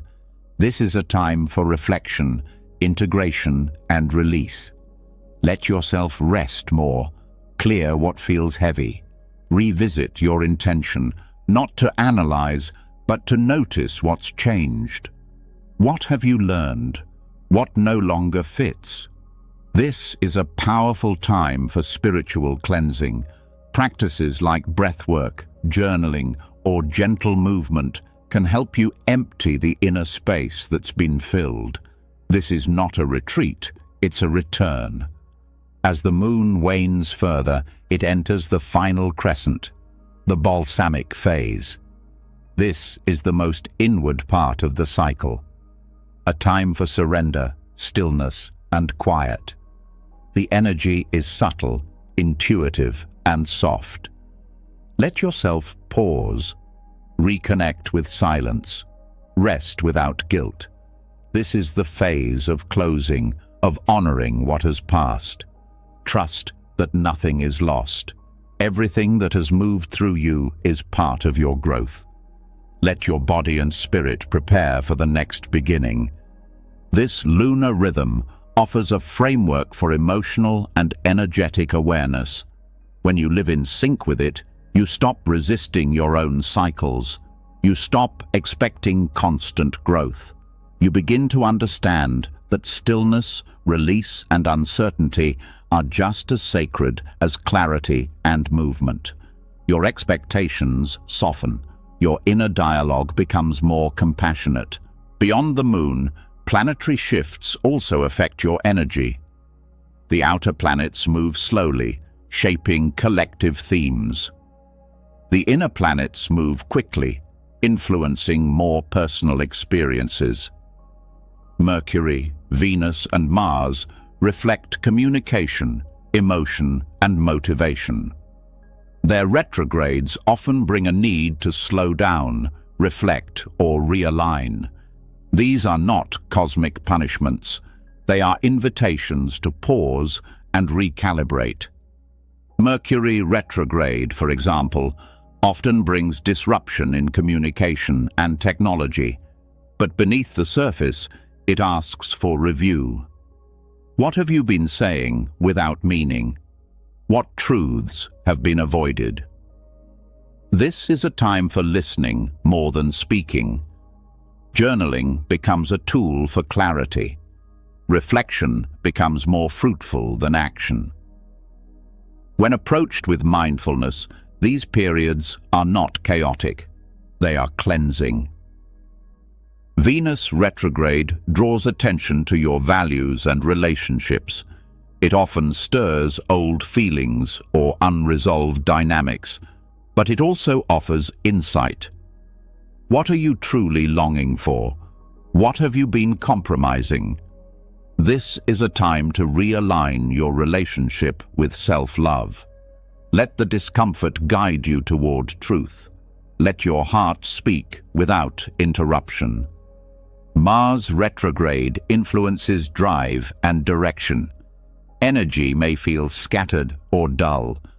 This is not failure, it's feedback. What motivates you? What are you pursuing out of habit instead of meaning? This is a time to step back and reassess. Allow yourself to explore different rhythms. Let the body rest. Let the mind breathe.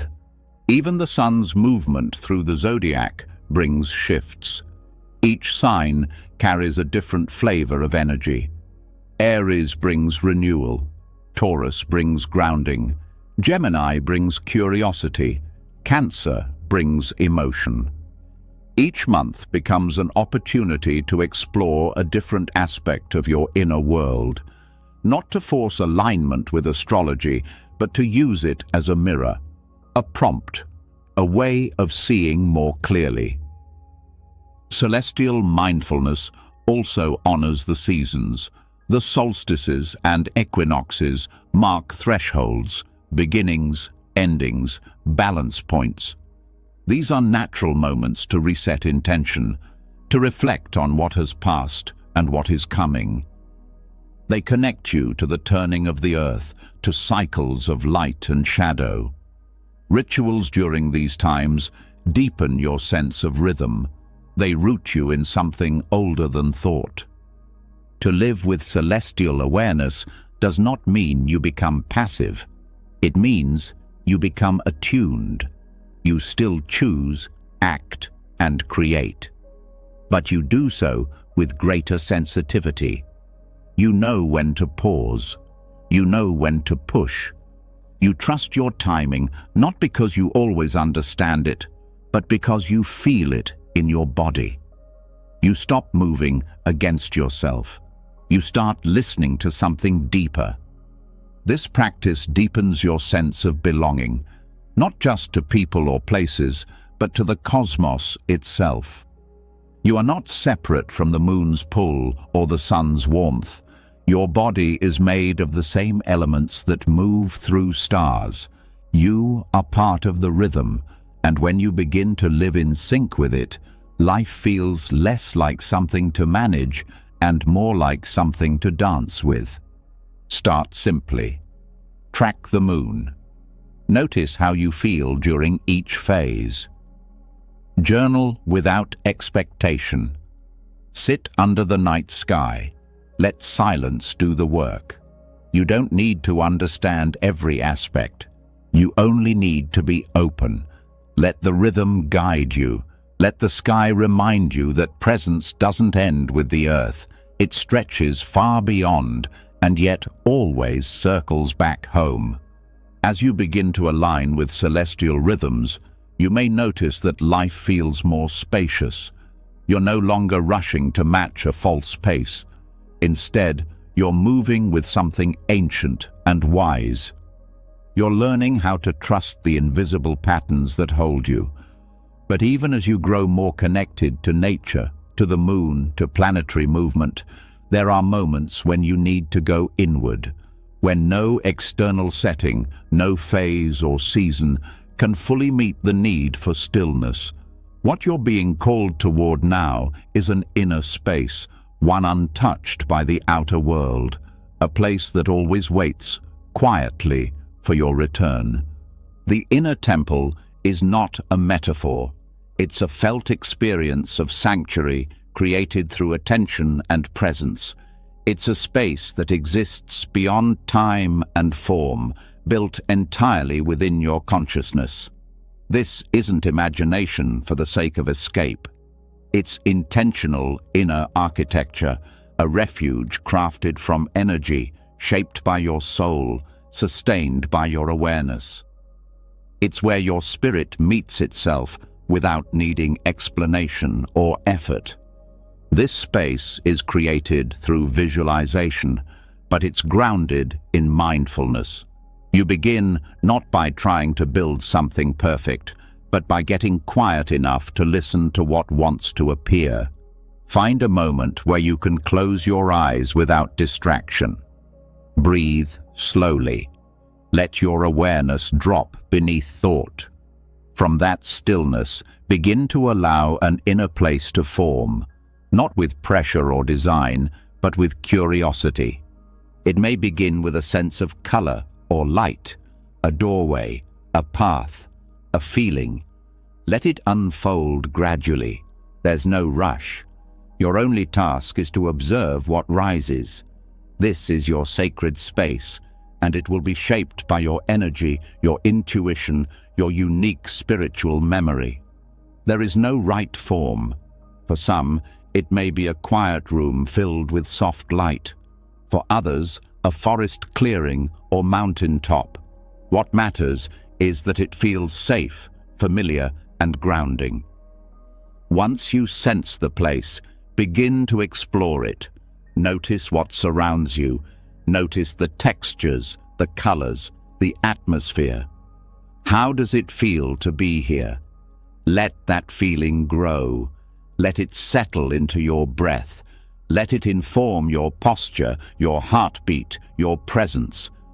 This is the beginning of creating a place you can return to daily, a sanctuary that lives inside you, available in moments of overwhelm, grief, joy, or stillness. The more often you visit this space, the more vivid it becomes. With time, it responds to your needs. It shifts and expands. It holds different qualities depending on what your spirit requires. It becomes a living reflection of your inner world, a space where you are not performing or proving, but simply existing in presence.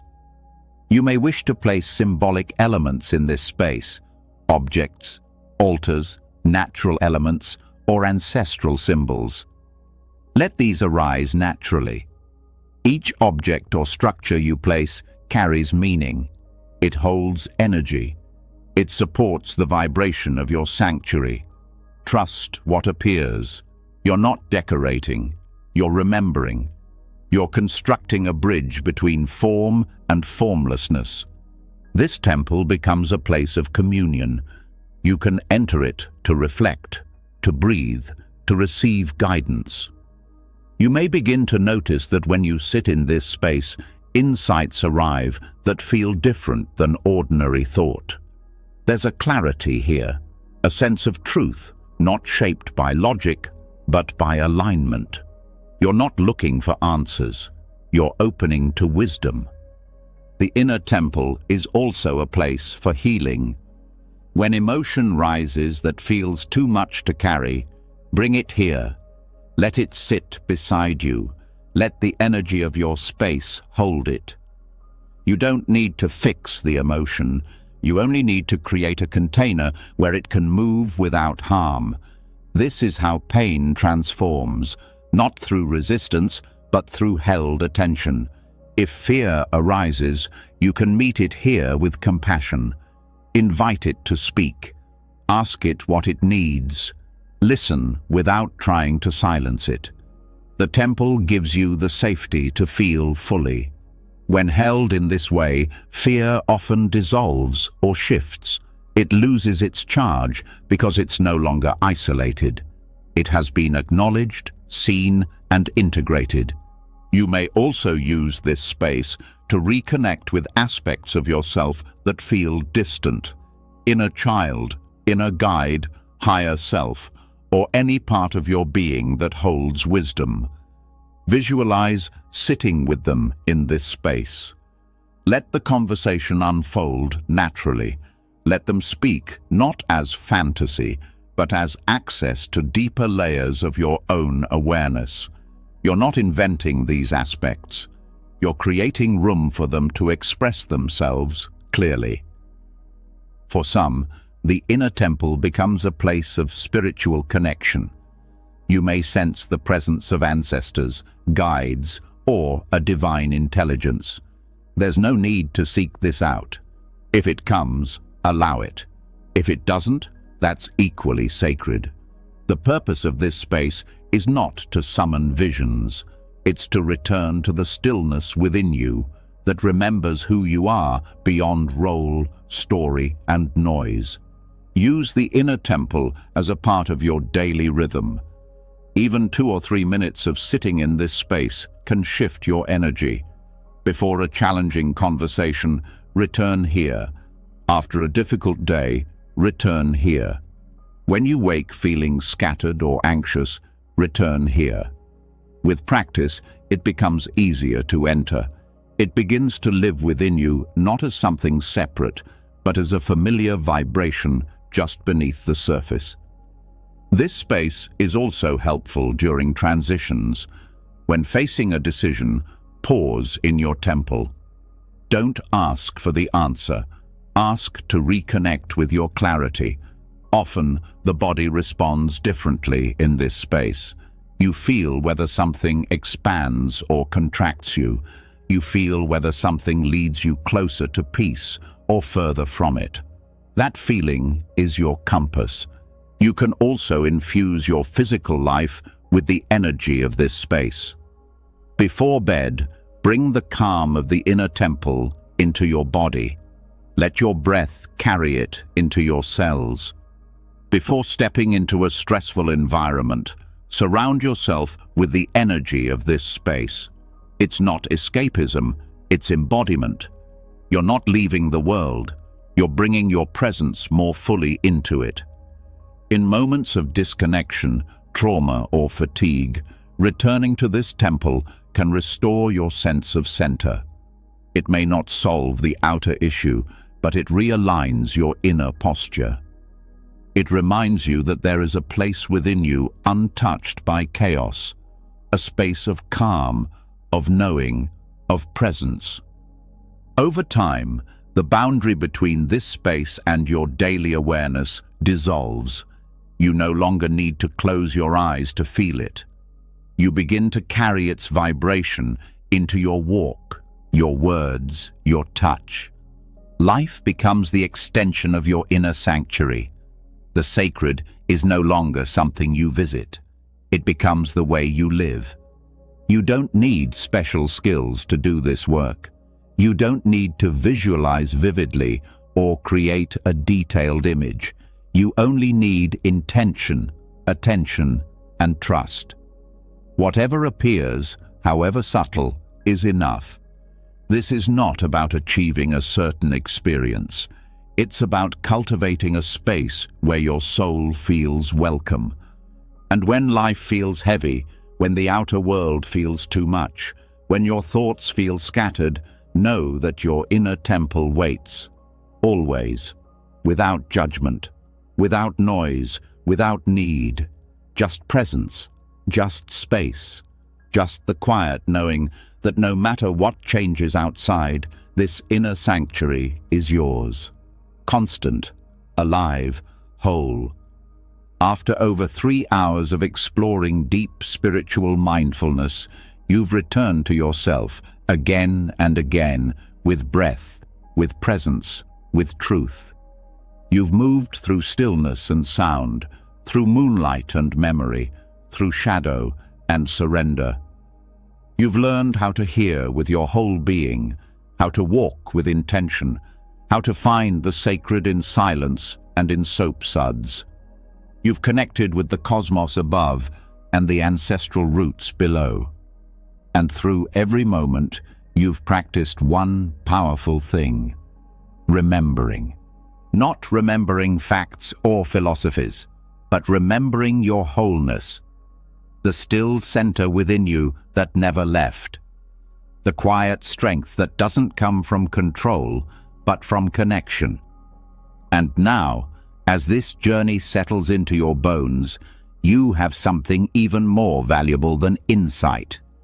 You have tools, real, embodied, soul-rooted practices to carry with you into every breath, every pause, every ordinary sacred day. Now, it's your turn to speak. In the comments, share which practice opened your heart, softened your mind, or simply stayed with you. Was it the breath between thoughts, the moon's rhythm, the silence, the shadow? Your words may be the medicine someone else needs right now, so don't hold back. This space is for reflection, and your voice belongs here. And if this journey meant something to you, if it grounded you, lifted you, or helped you remember who you are, subscribe to the channel. There's so much more to explore together. Let's keep building this inner sanctuary, one mindful step at a time. Until next time, stay present, stay rooted, and return often. You are your own sacred space.